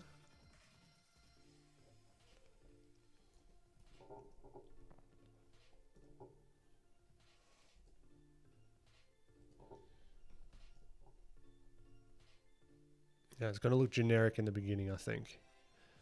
I'm just getting my bearings.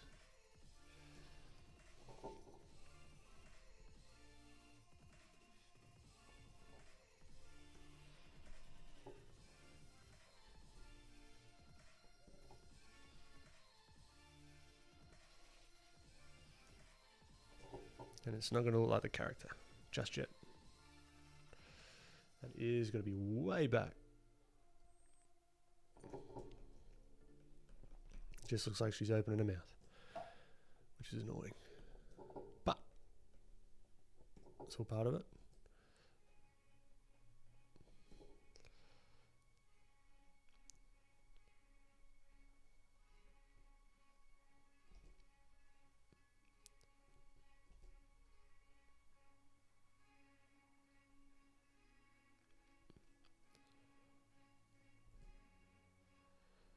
Got that larger upper lip.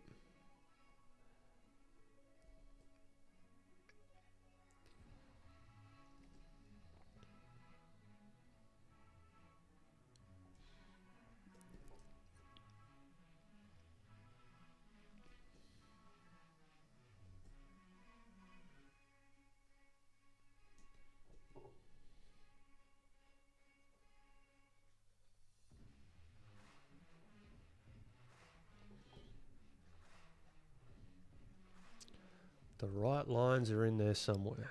We'll find them. Don't you worry. I'm talking to me, not you guys. Imagine this is... I'm just talking to myself. Off stream.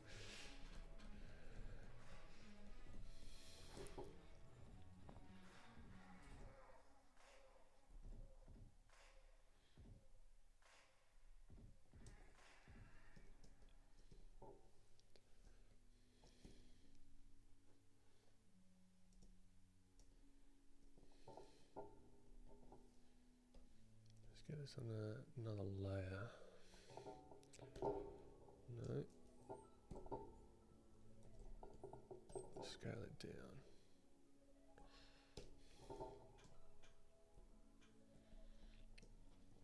It's looking a little bit too much like the reference, but we can simplify that down. Definitely.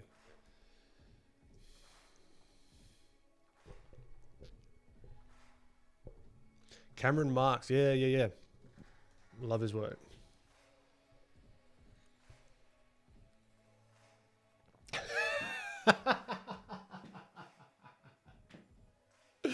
I thought you said hubba bubba, like the chewing gum, Mark. Welcome, man. Good to have you.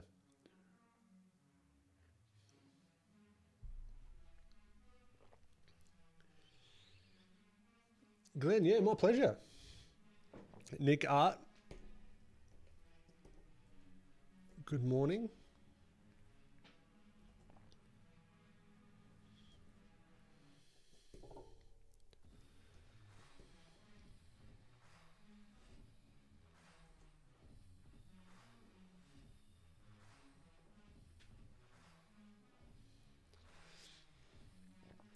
The next, I've used AI art as reference material. That's cool.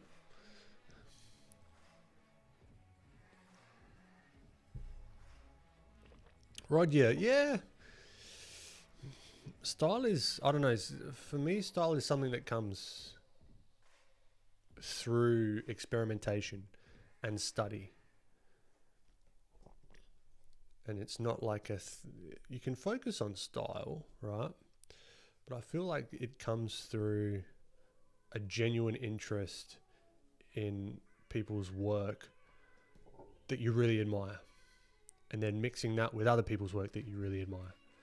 And so on and so forth.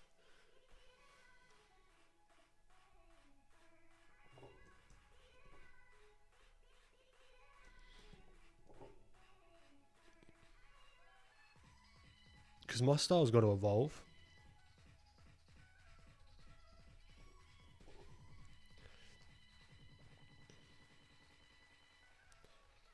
I hope it does. Like that's the goal.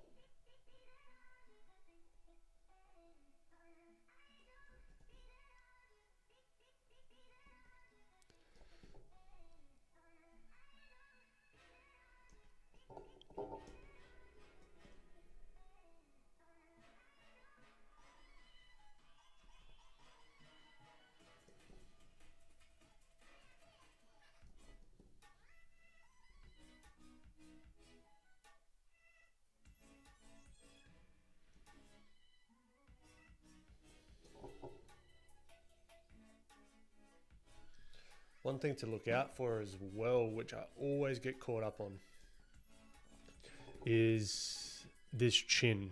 I always do the chins, like I just follow them to like here, but then that can oftentimes have it looking like that. So if you look at my chin here, I can't really, hold on. If you look at my chin, or like the profile, right, the outside, it kind of scoops downwards. If I get like a straight, there you go, straight enough. There's like a little gap here, and it goes like downwards. It doesn't jut out unless I do that. Right, I'm really pushing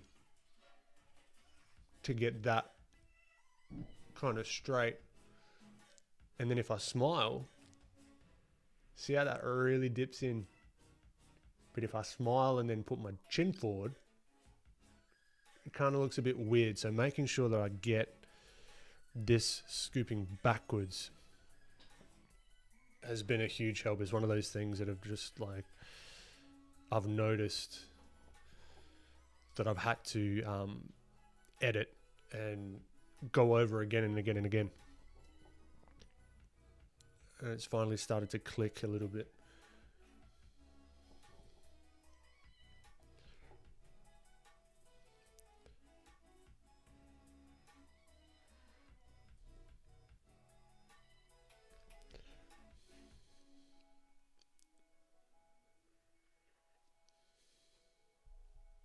Mark, about what happened to last week's Forest DJ jury.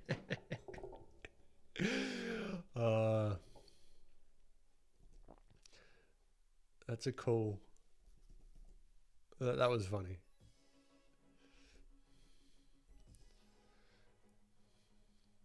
Because I couldn't find any reference. Like I've got to, yeah, as I said before, take more reference of myself, even videos. Because even earlier on, I was saying it's hard to get like expressions that feel authentic. They like look like real expressions. They're not just like posed.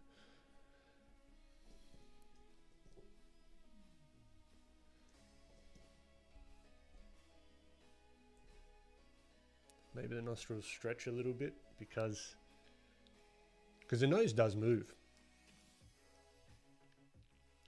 Like a little bit.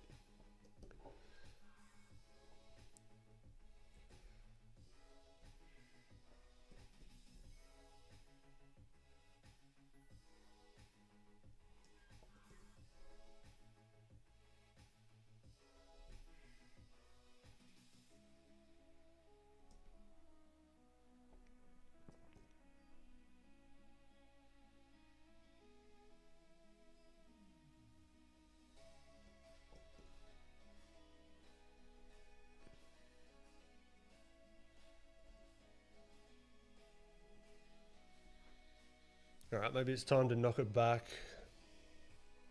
and reassess.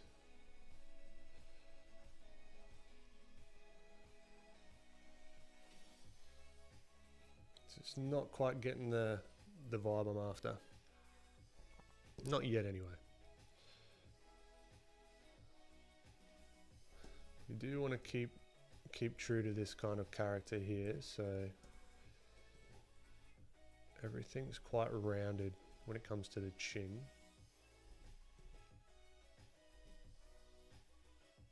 And this is what some of this stuff, like when I'm drawing myself, it's not like flashy. It's not like, yeah, stuff just comes together. Sometimes it does, and it's a bloody time for celebration when that happens.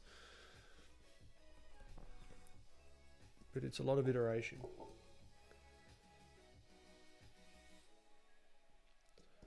Particularly with likeness and finding, yeah, where that character is. So that nose here, so that eye can kind of be pushed back there.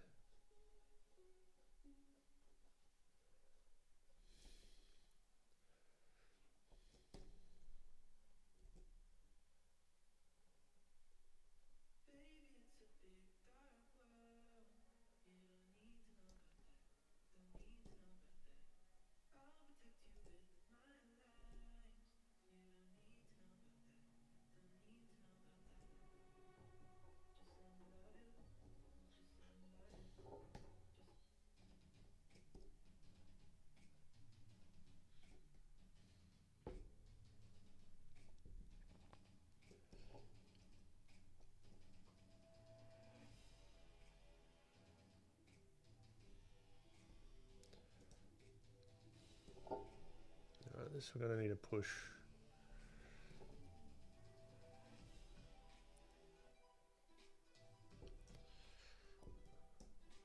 This needs to come back here, so it's more of a smile. And if we could even start to understand the structure a little bit more. She's smiling, right? Even looking at the reference here, we can find the extremities, the corners of the mouth. This looks very different on this side just because it's in perspective. We can kind of like find that here, right? And then follow that through.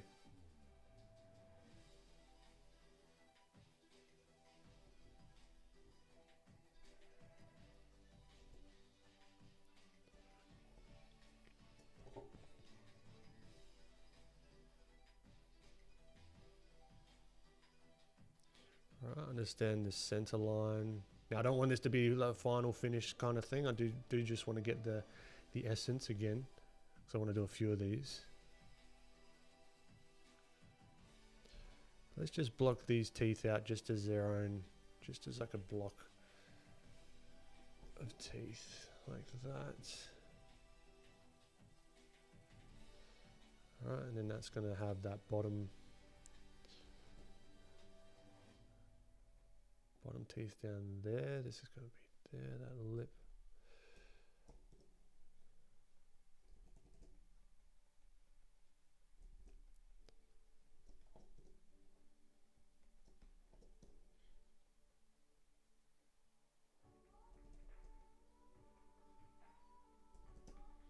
And because we're kind of looking up at the character as well, we'll see maybe some of those teeth underneath of the teeth.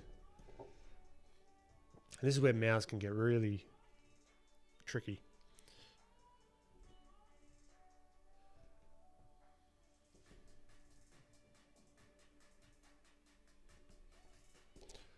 I want to make it more smiley without being creepy, which is hard.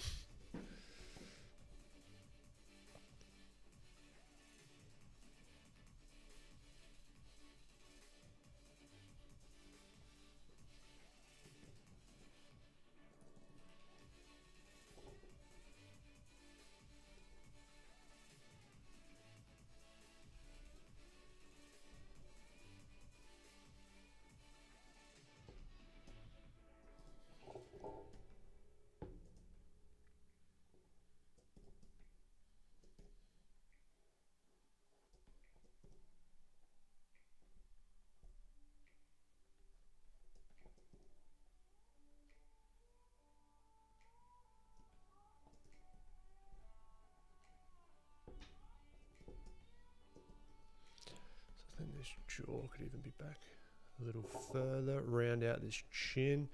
Sorry, I'm not paying too much attention to chat because I'm struggling a little bit, to be perfectly honest.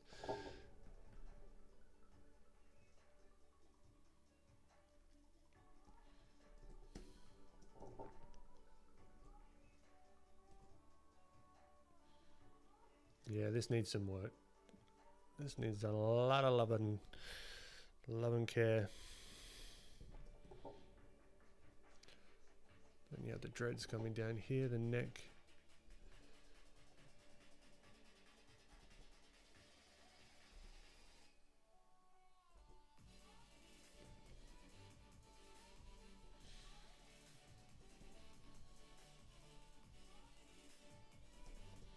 And maybe the dreads are going, she's super happy with something. I don't know what.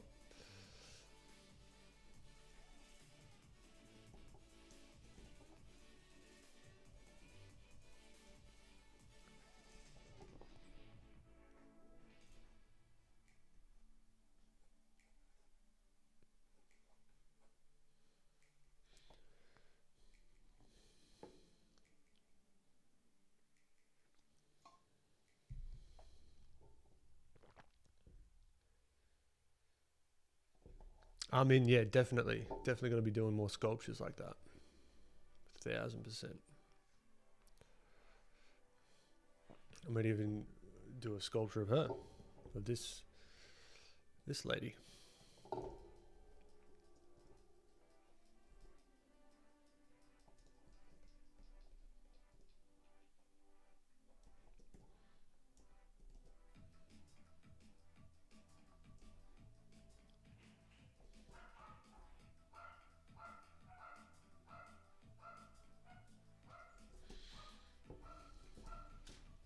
Yeah, me too. Me too. The next,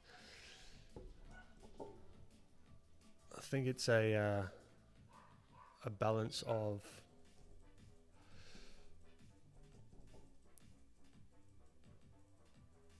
finding just enough of those lines to get it feeling how you want it to.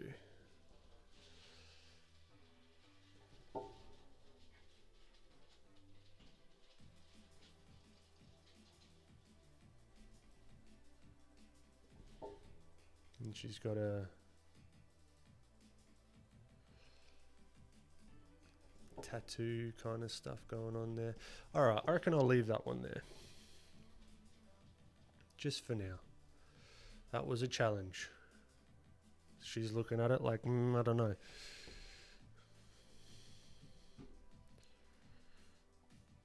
Let's try.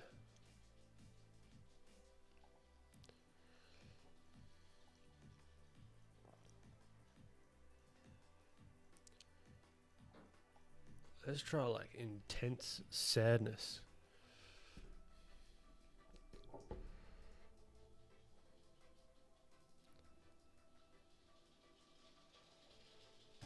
Let's get old mate Leo.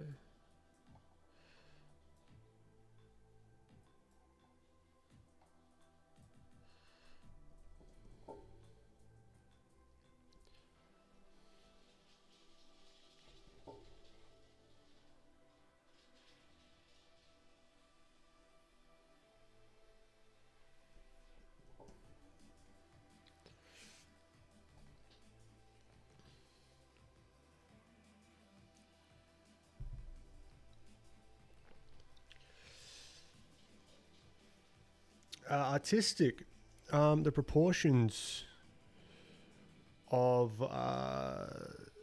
the sort of Disney style, a lot of it has to do with the eye sockets. So, zoom it back out. So the eye sockets are oftentimes like very small jaw, oftentimes, not always, and the eye sockets are huge, right? Because they've got to fit those big eyes in. So there's like a reason for them. All right, so if we're doing that sort of typical Disney Pixar style kind of thing. It's like big eyes in the big eye sockets, rounder features kind of thing. And that's what I would be focusing on. Taking a look at how those are, like how could those eyes possibly fit in a skull, essentially? They've got to have quite large eye sockets.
This is going to be another tricky one, but this is what we're doing this for.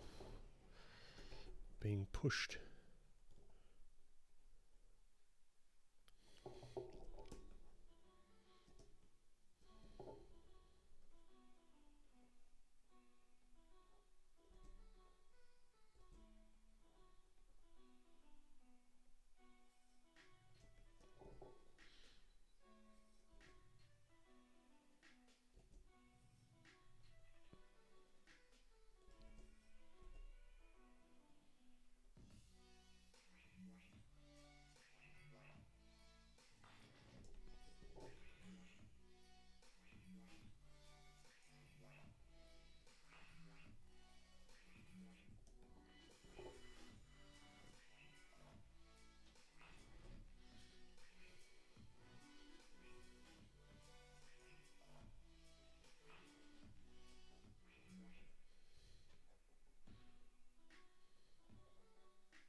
Alright, let's think about this nose. Where is it going to sit on the face?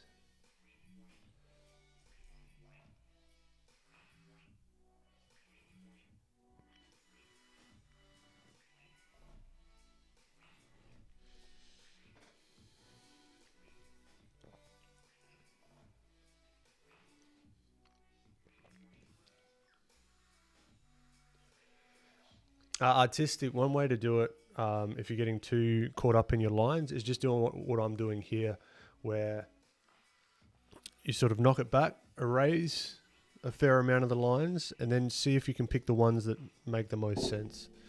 Like here, this is getting a little bit too confusing for my liking. So I'll knock it back, and then I want to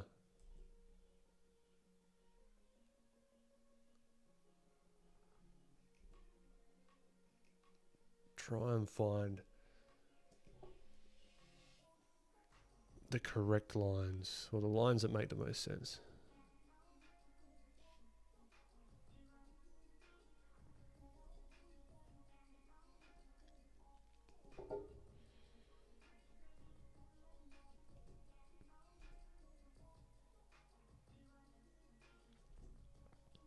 Even thinking about stuff like this, right? This is a three-dimensional form that we're trying to draw on, right? Let's think about the eyes. Even with the closed eyes, I want to think about that corner on either side, that inner sort of corner of the eye, and then mapping that either side. Then we can flip. And the better job you do of matching these in perspective, usually the better.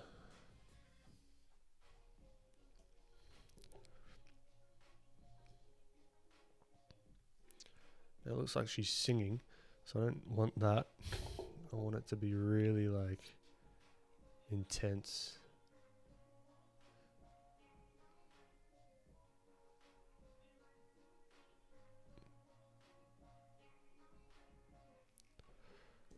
Which those folds are going to help with as well, so I've got to think about the teeth.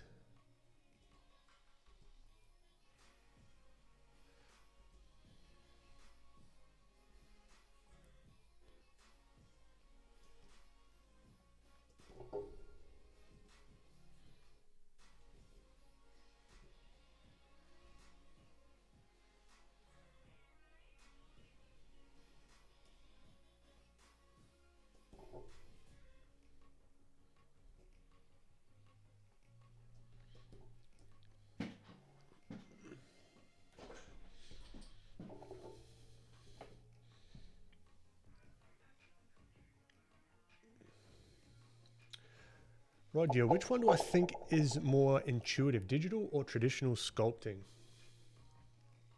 Funnily enough, traditional.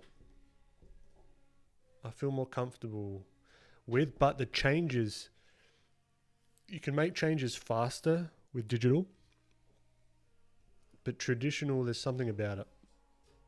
It just feels right. I love both of them.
This is looking weird.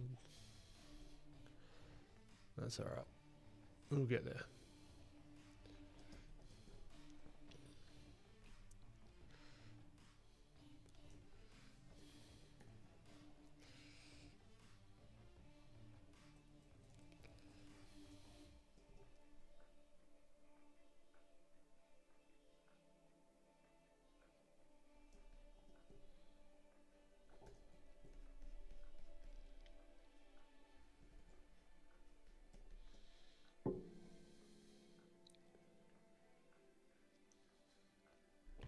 I mean, how long did the Hobie sculpture take?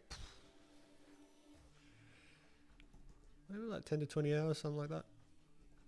Because I'm still pretty new to sculpting as well, so I'm not as efficient as I probably could be.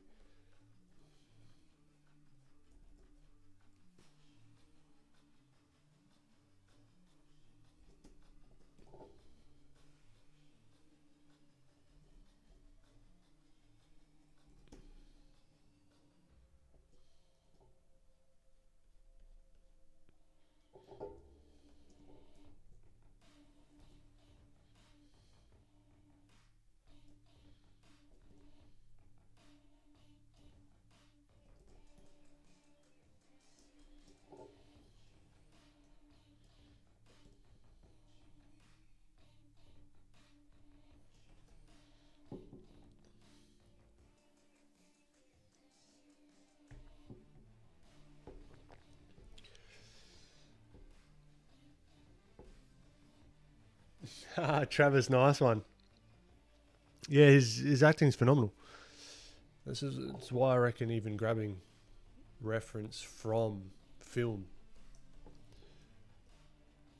could help a lot with translating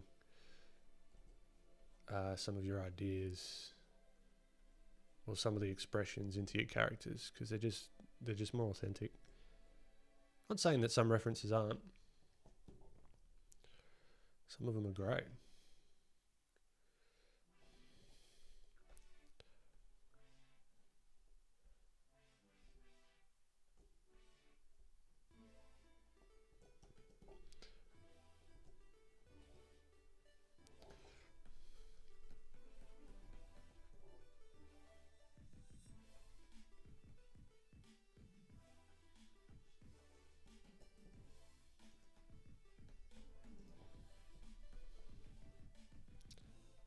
Might be less forehead.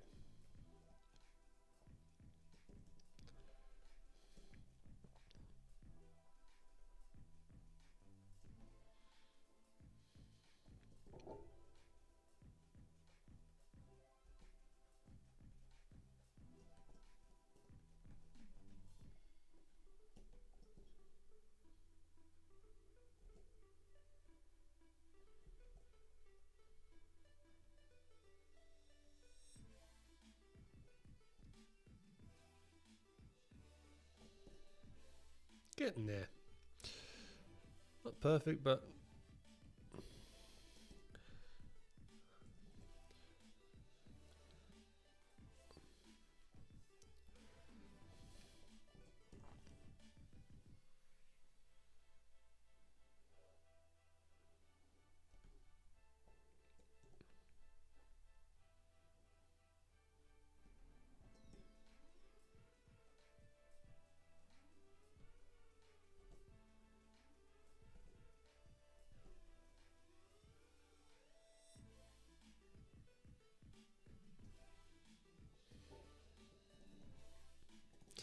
doesn't look sad enough.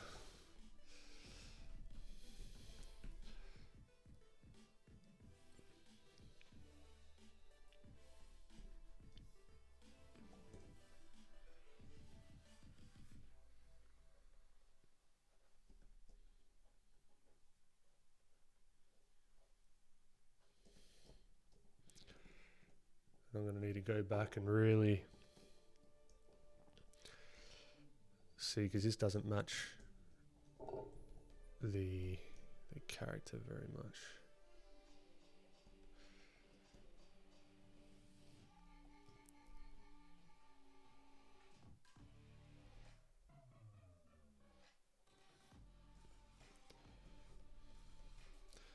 Need some clarity over here.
Glenn, thanks for popping in. Catch you later.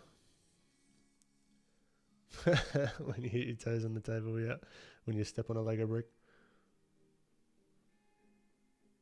I appreciate it, Renee. Sculpting is one of those things that looks easy until you start. Yeah, it is very tricky. Mark here for the for the funny Ben faces. Yep. I cannot help it.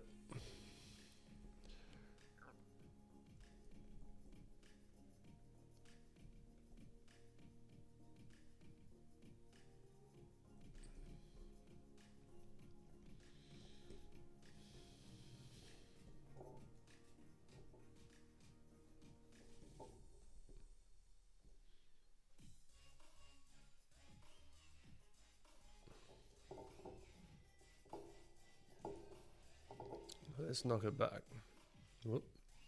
I just want to do this. This one. Knock it back and let's go again.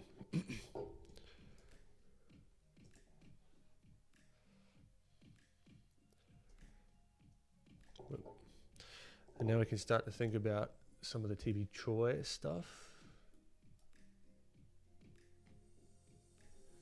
Right, how do her lines feel?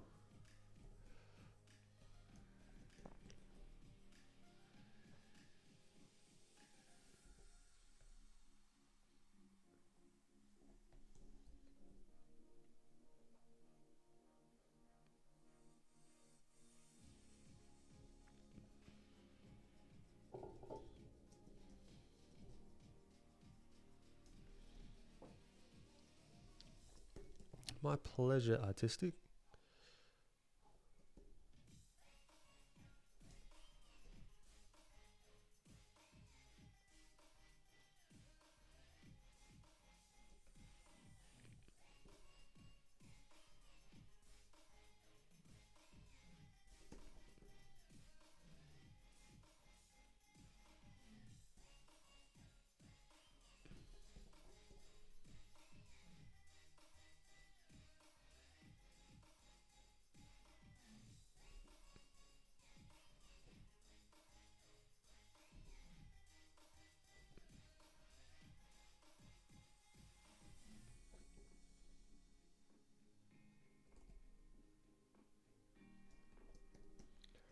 Daniel, I do use Procreate sometimes.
Hmm.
kind of want to think about the point in which the forehead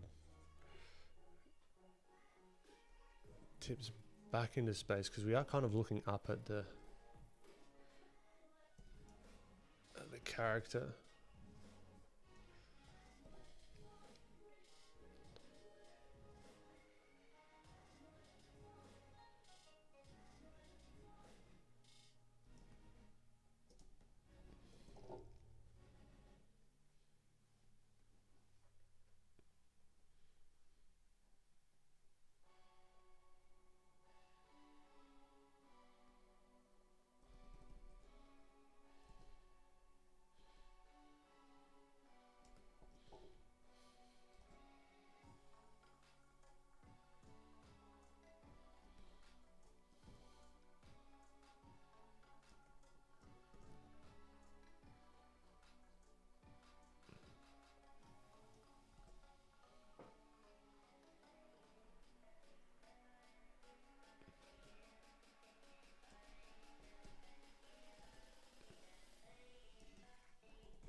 I think that's what it was missing. A bit of that nose pointing up.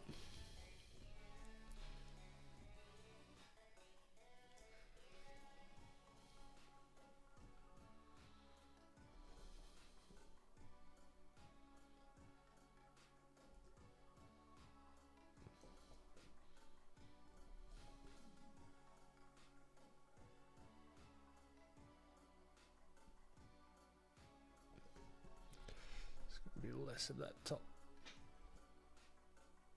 bit.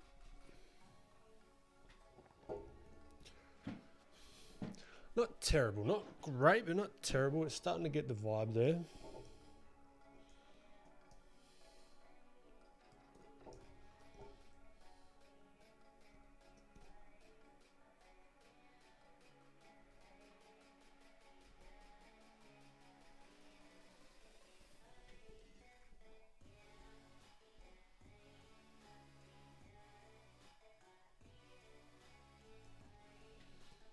It just takes some noodling, some persuasion.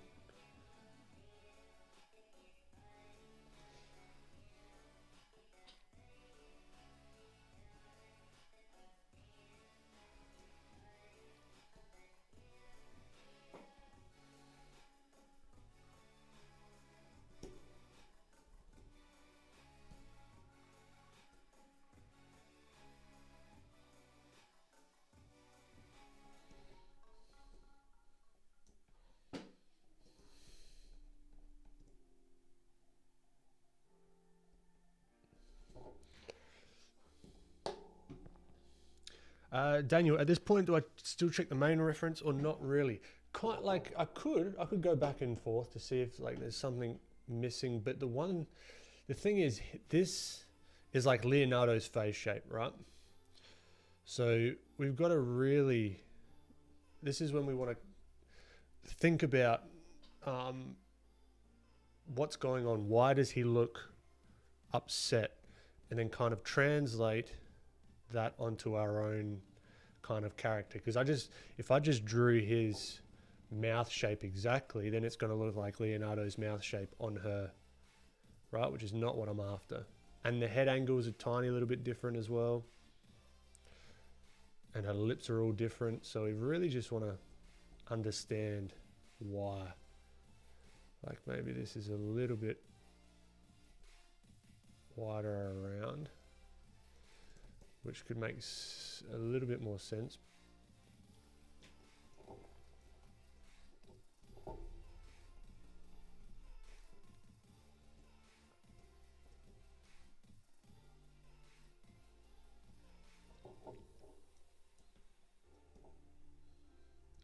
But yeah, that's my thinking with it.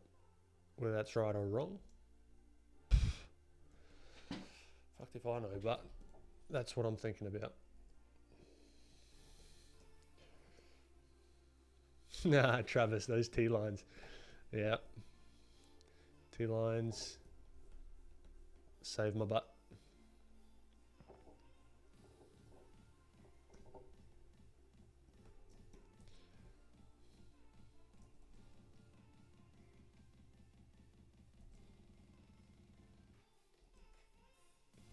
And also, people's faces distort a lot with these sort of like extreme emotions.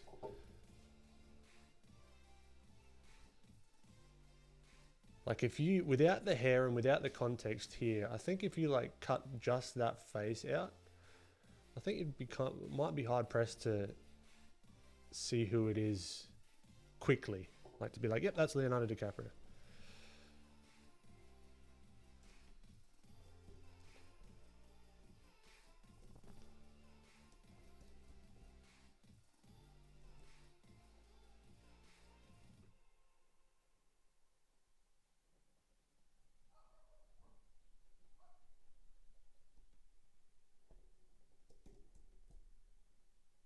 Oh, music stop.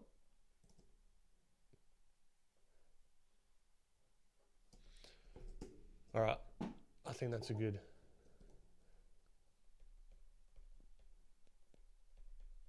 Cue, be back in 5. And I'll get the music going again. So it's not just dead silence. Oh, where's my music on? Oh, over here.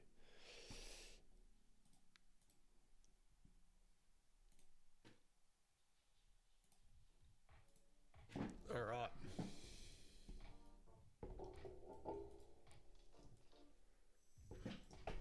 I will be back shortly. Marky, I know I haven't done squats in a while. I have been doing them at the gym, just not on stream because I forgot. My apologies. All right, I'll be back.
Okay.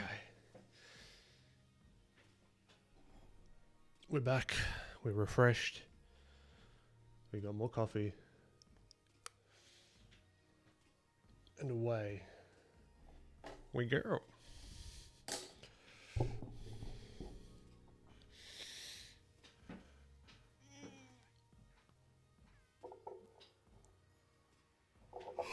Okay.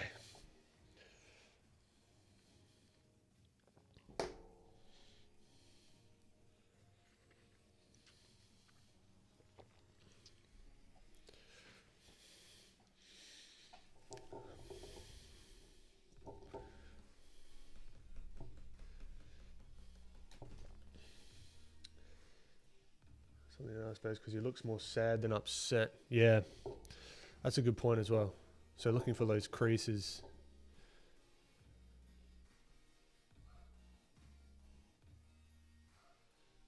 Good call. Good call, Lorraine.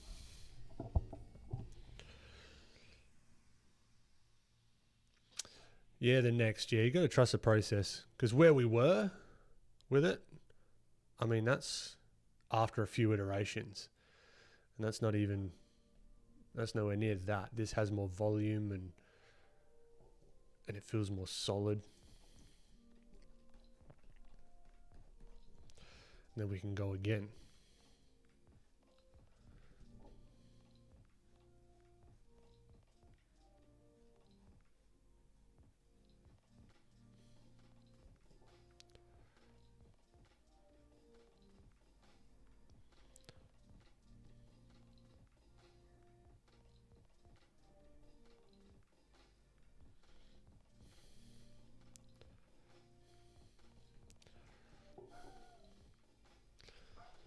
I reckon we got what we wanted out of this one.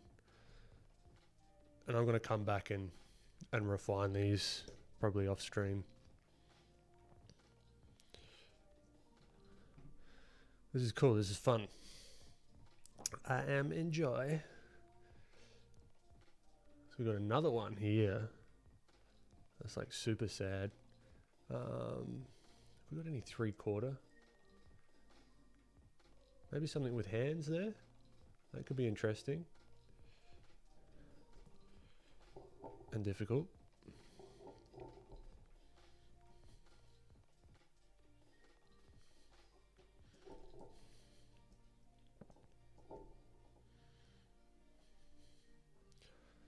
So start. Imagine with ears.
Yeah, we're kind of getting into the swing of things.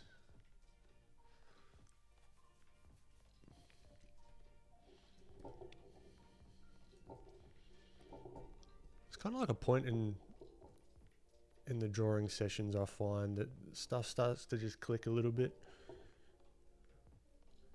I wonder if the warm-ups should last like 2 hours.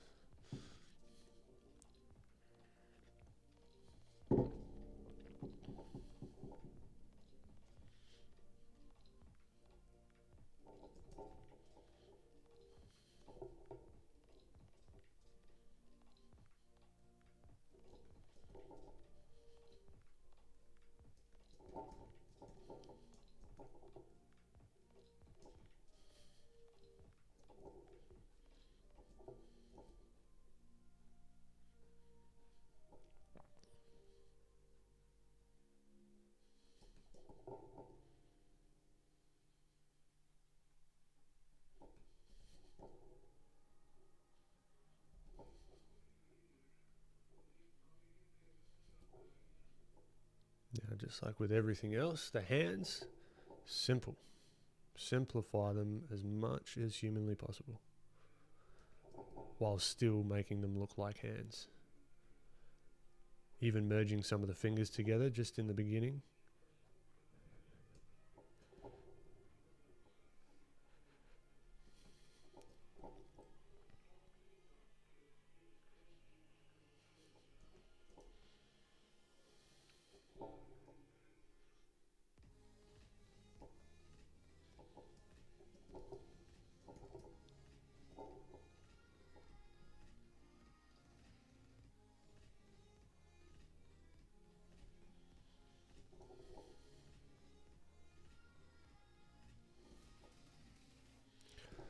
I reckon I might stream for another half hour.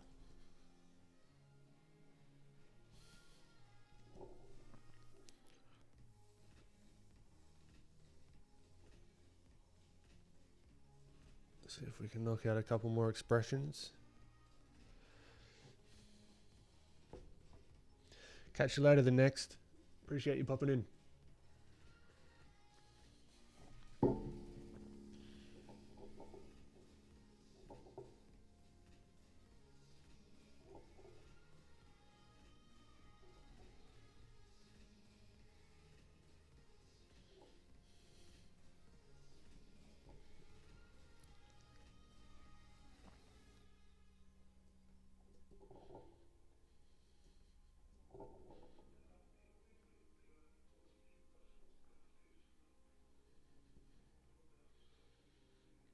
That hand is huge.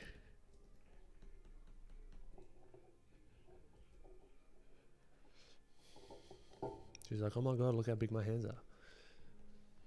That's what she's freaking out about.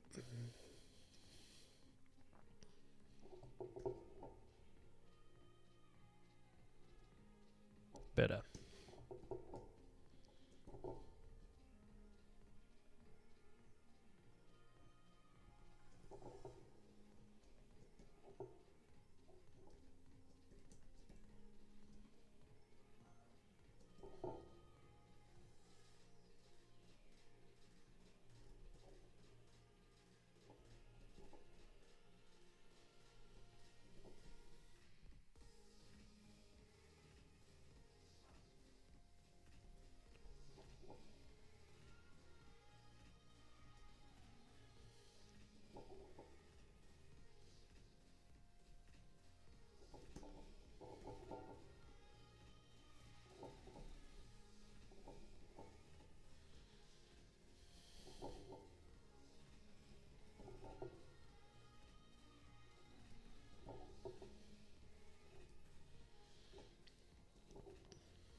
That one turned out surprisingly well, rather quickly.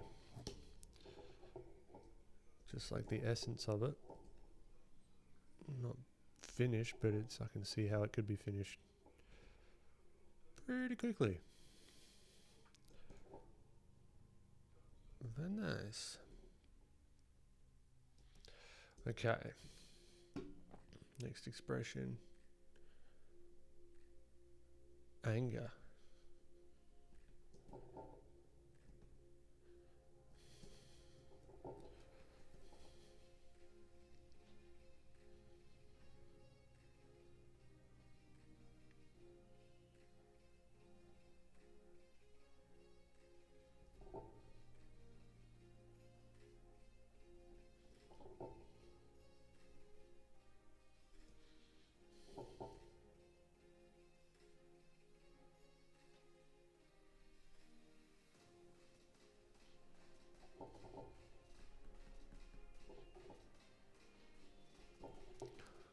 I'm kind of getting used to the shapes of her face.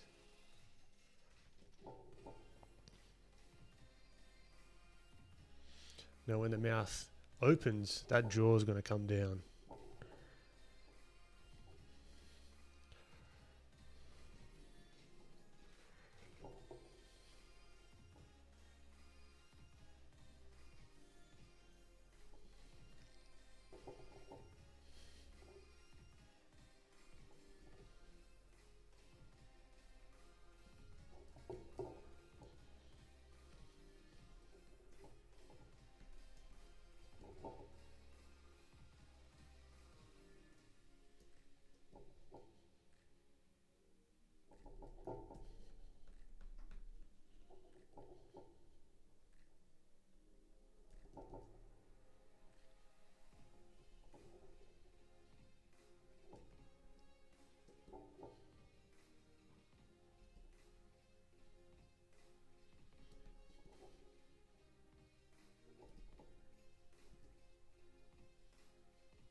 Ah, Blue. Appreciate you. Thanks for popping past.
It's a real fine line between looking angry and possessed. Whoa.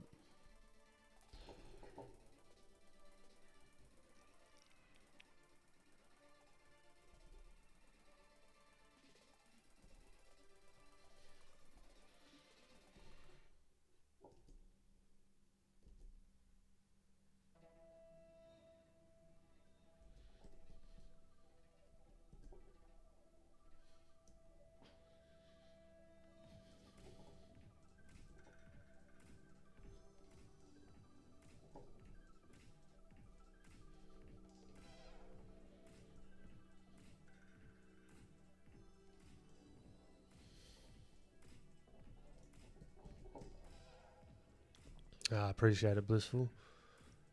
Still not on, what you call it, on model, which is just the process, going back and forth, tweaking the simple shapes.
Maybe we change up the brush just for something different.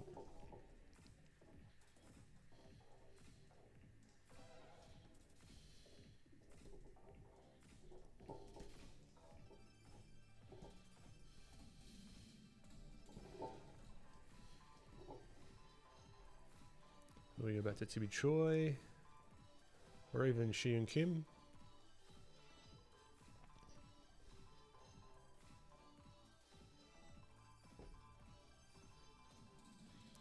Bean stack, just like this. Get their work out and see if I can translate it onto my own.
Night Wolf. Head up to Window, Arrange, and then go New Window for whatever your file name is. And that's how you set up a separate, separate window for reference. This is PureRef. So this is a different app altogether. So yeah, PureRef is free as well.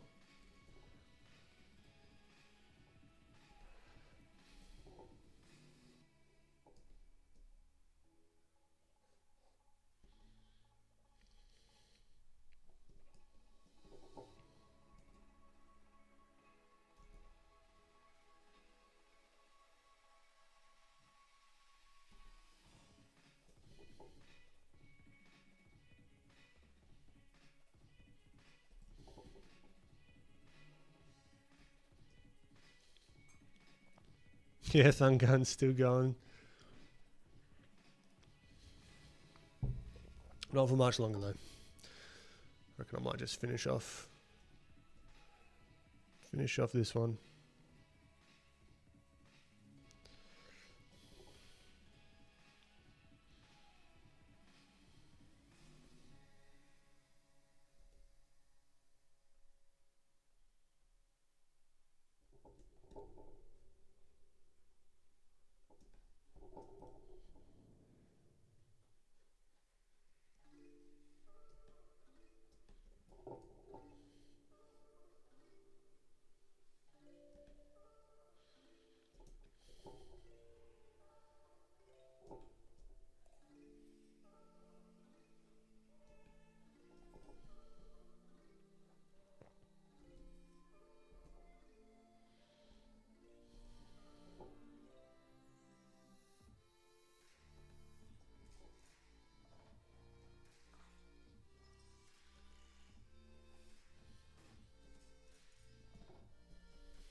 So even though there's going to be stuff covering all her neck and everything, we still might want to think about a little bit about the anatomy. Like what's going on here, where her body might stop and start. The head could be sort of the skull back here, but then we draw the dreads and stuff over the top.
Not quite there, but it's okay.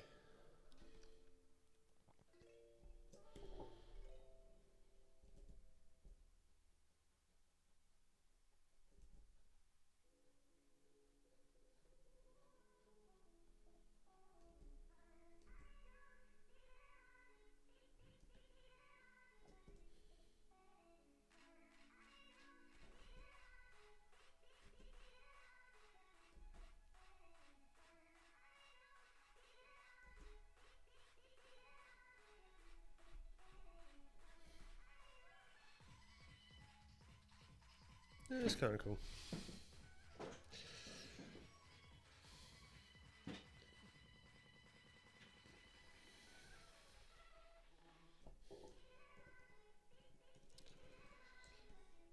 Definitely needs some tweaking.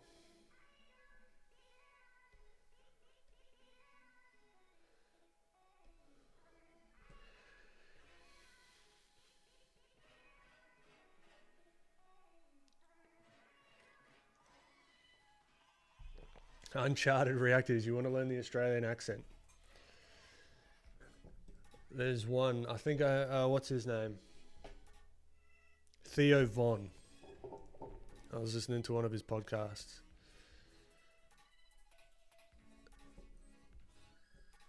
And if you're American, well, he's American, so he was saying this. If you say rise up lights, right? You end up saying razor blades in Australian. So it's like rise up blades, rise up lights, rise up lights, rise up lights. So there's one. It just made me laugh, that guy. So yeah, rise up lights.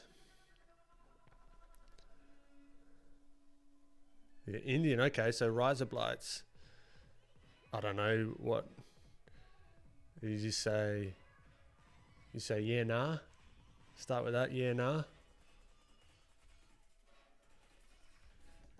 That's very Australian. That means no. So yeah, nah means no. But nah, yeah means yes.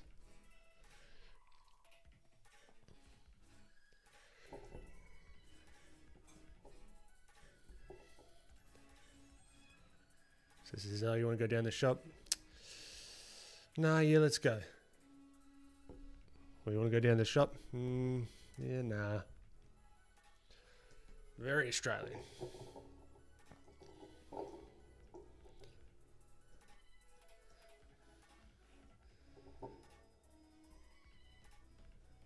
And then, what else? You want to go to the service station or the petrol station? You want to go to the servo? You want to go to the bottle shop? You want to go to the bottle-o?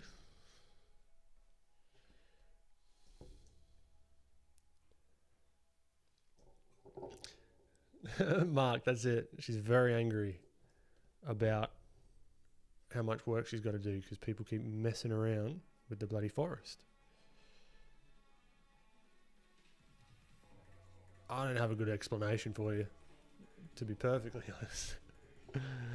I just wanted to practice expressions.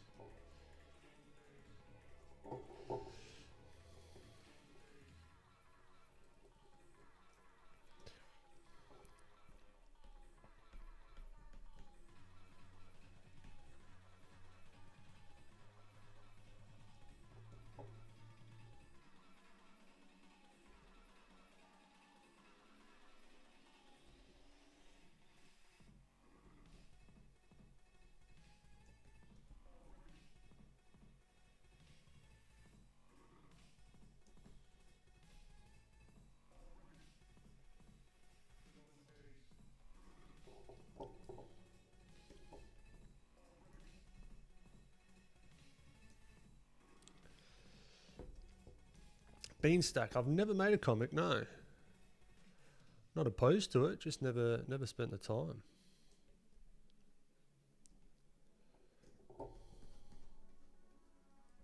Oh no! Did I do that all on the one lap? Oh shit. Almost ruined the other one that I actually really liked. That one on a separate layer.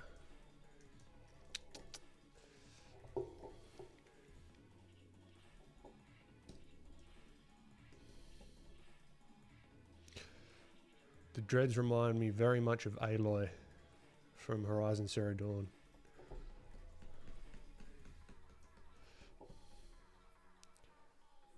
Which I think if you draw a character with dreads and she's a lady,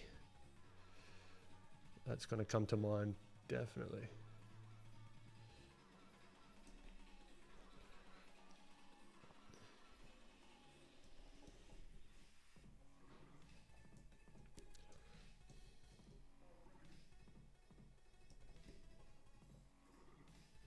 She's like, ah, why?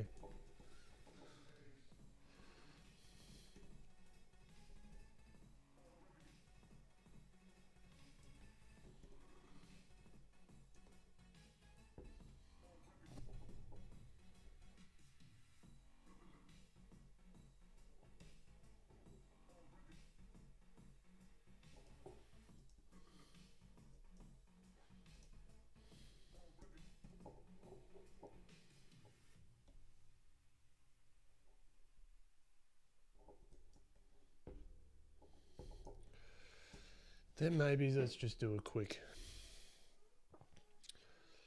little, where's probably behind pure ref? No? Here it is. Just do a quick color in before we head off.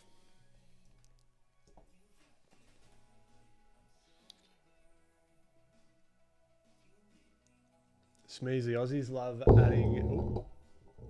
Aussies love adding an O to the end of words, names, anything. Lots of fun, colourful words in Aussie English down there too. Yeah. That's it. What else? Servo, Bottle, Smoko. We call McDonald's Maccas.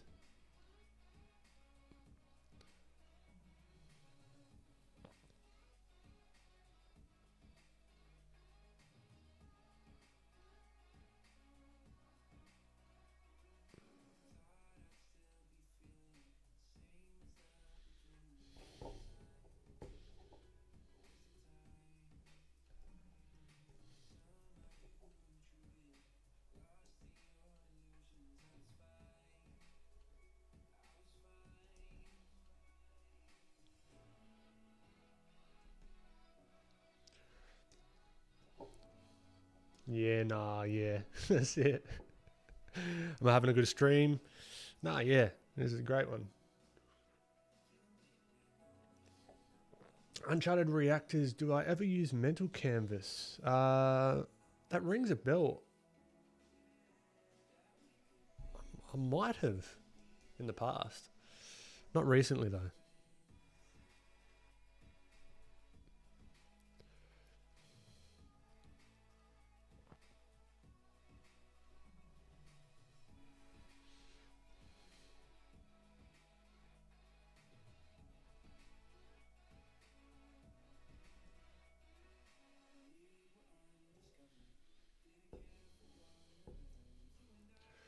Then she's got her kind of, what would you call it? Like her face makeup tattoo kind of thing. Just on that upper half of her face.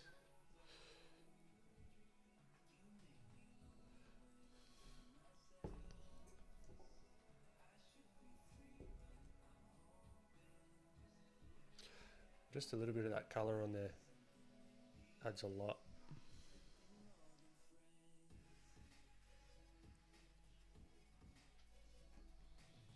And then we wanted to make it extra special.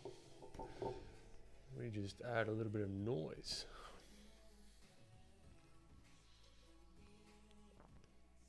Just a smidge. Bada bing, bada boom. That's cool.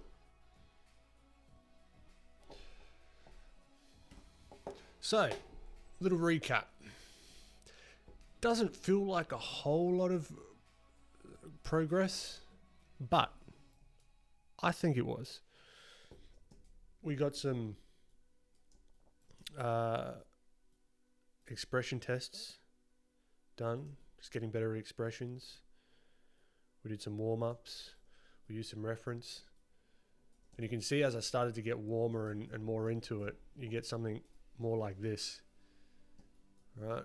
From the very beginning, which was like this, sort of more minimal kind of stuff. So yeah, I'm kind of in the swing of things now, but I've got to get some other work done, unfortunately.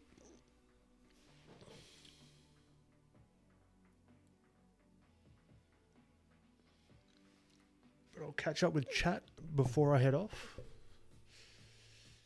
99 Midnight Gamer, welcome. Just in the nick of time for me to leave. Travis, yeah. I've kind of realised that now after going further with this character. It's very Aloy-esque.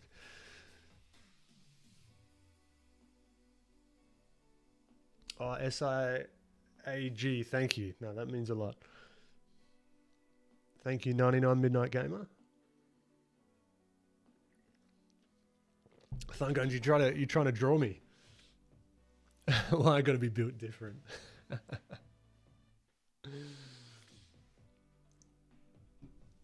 Thank you, Mark. And before we head off, the plugs. So we got my Gumroad. You can see it down there, the corner. 8-hour, 10-chapter walkthrough tutorial, 40-page PDF, 3D models. If you want more, you want to go deeper into how I drew that guy in the corner there, you can go check it out. Links in the description. Filthy autofill plugin, which I used to do a couple of these quick fill-ins there. Go check that out. Links in the description as well.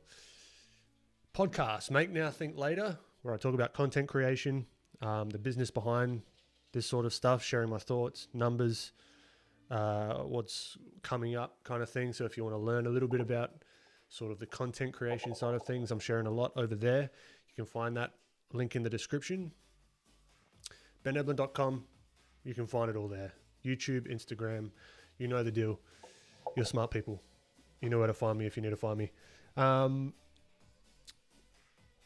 was thinking about sculpting it. I was really thinking about sculpting it. I think that would be cool. You know what? I reckon I might, actually. And yeah, I think that's it, really. Bit of a chilled session today. No, nothing crazy was done, but we did it. And I think this will be, we might do next stream on this 3-word prompt. We'll see how I go. I might just finish it up this week, and then we might do another prompt next week. But yeah, if you do want to follow along, head into the Discord. I've got a channel in there just for this challenge.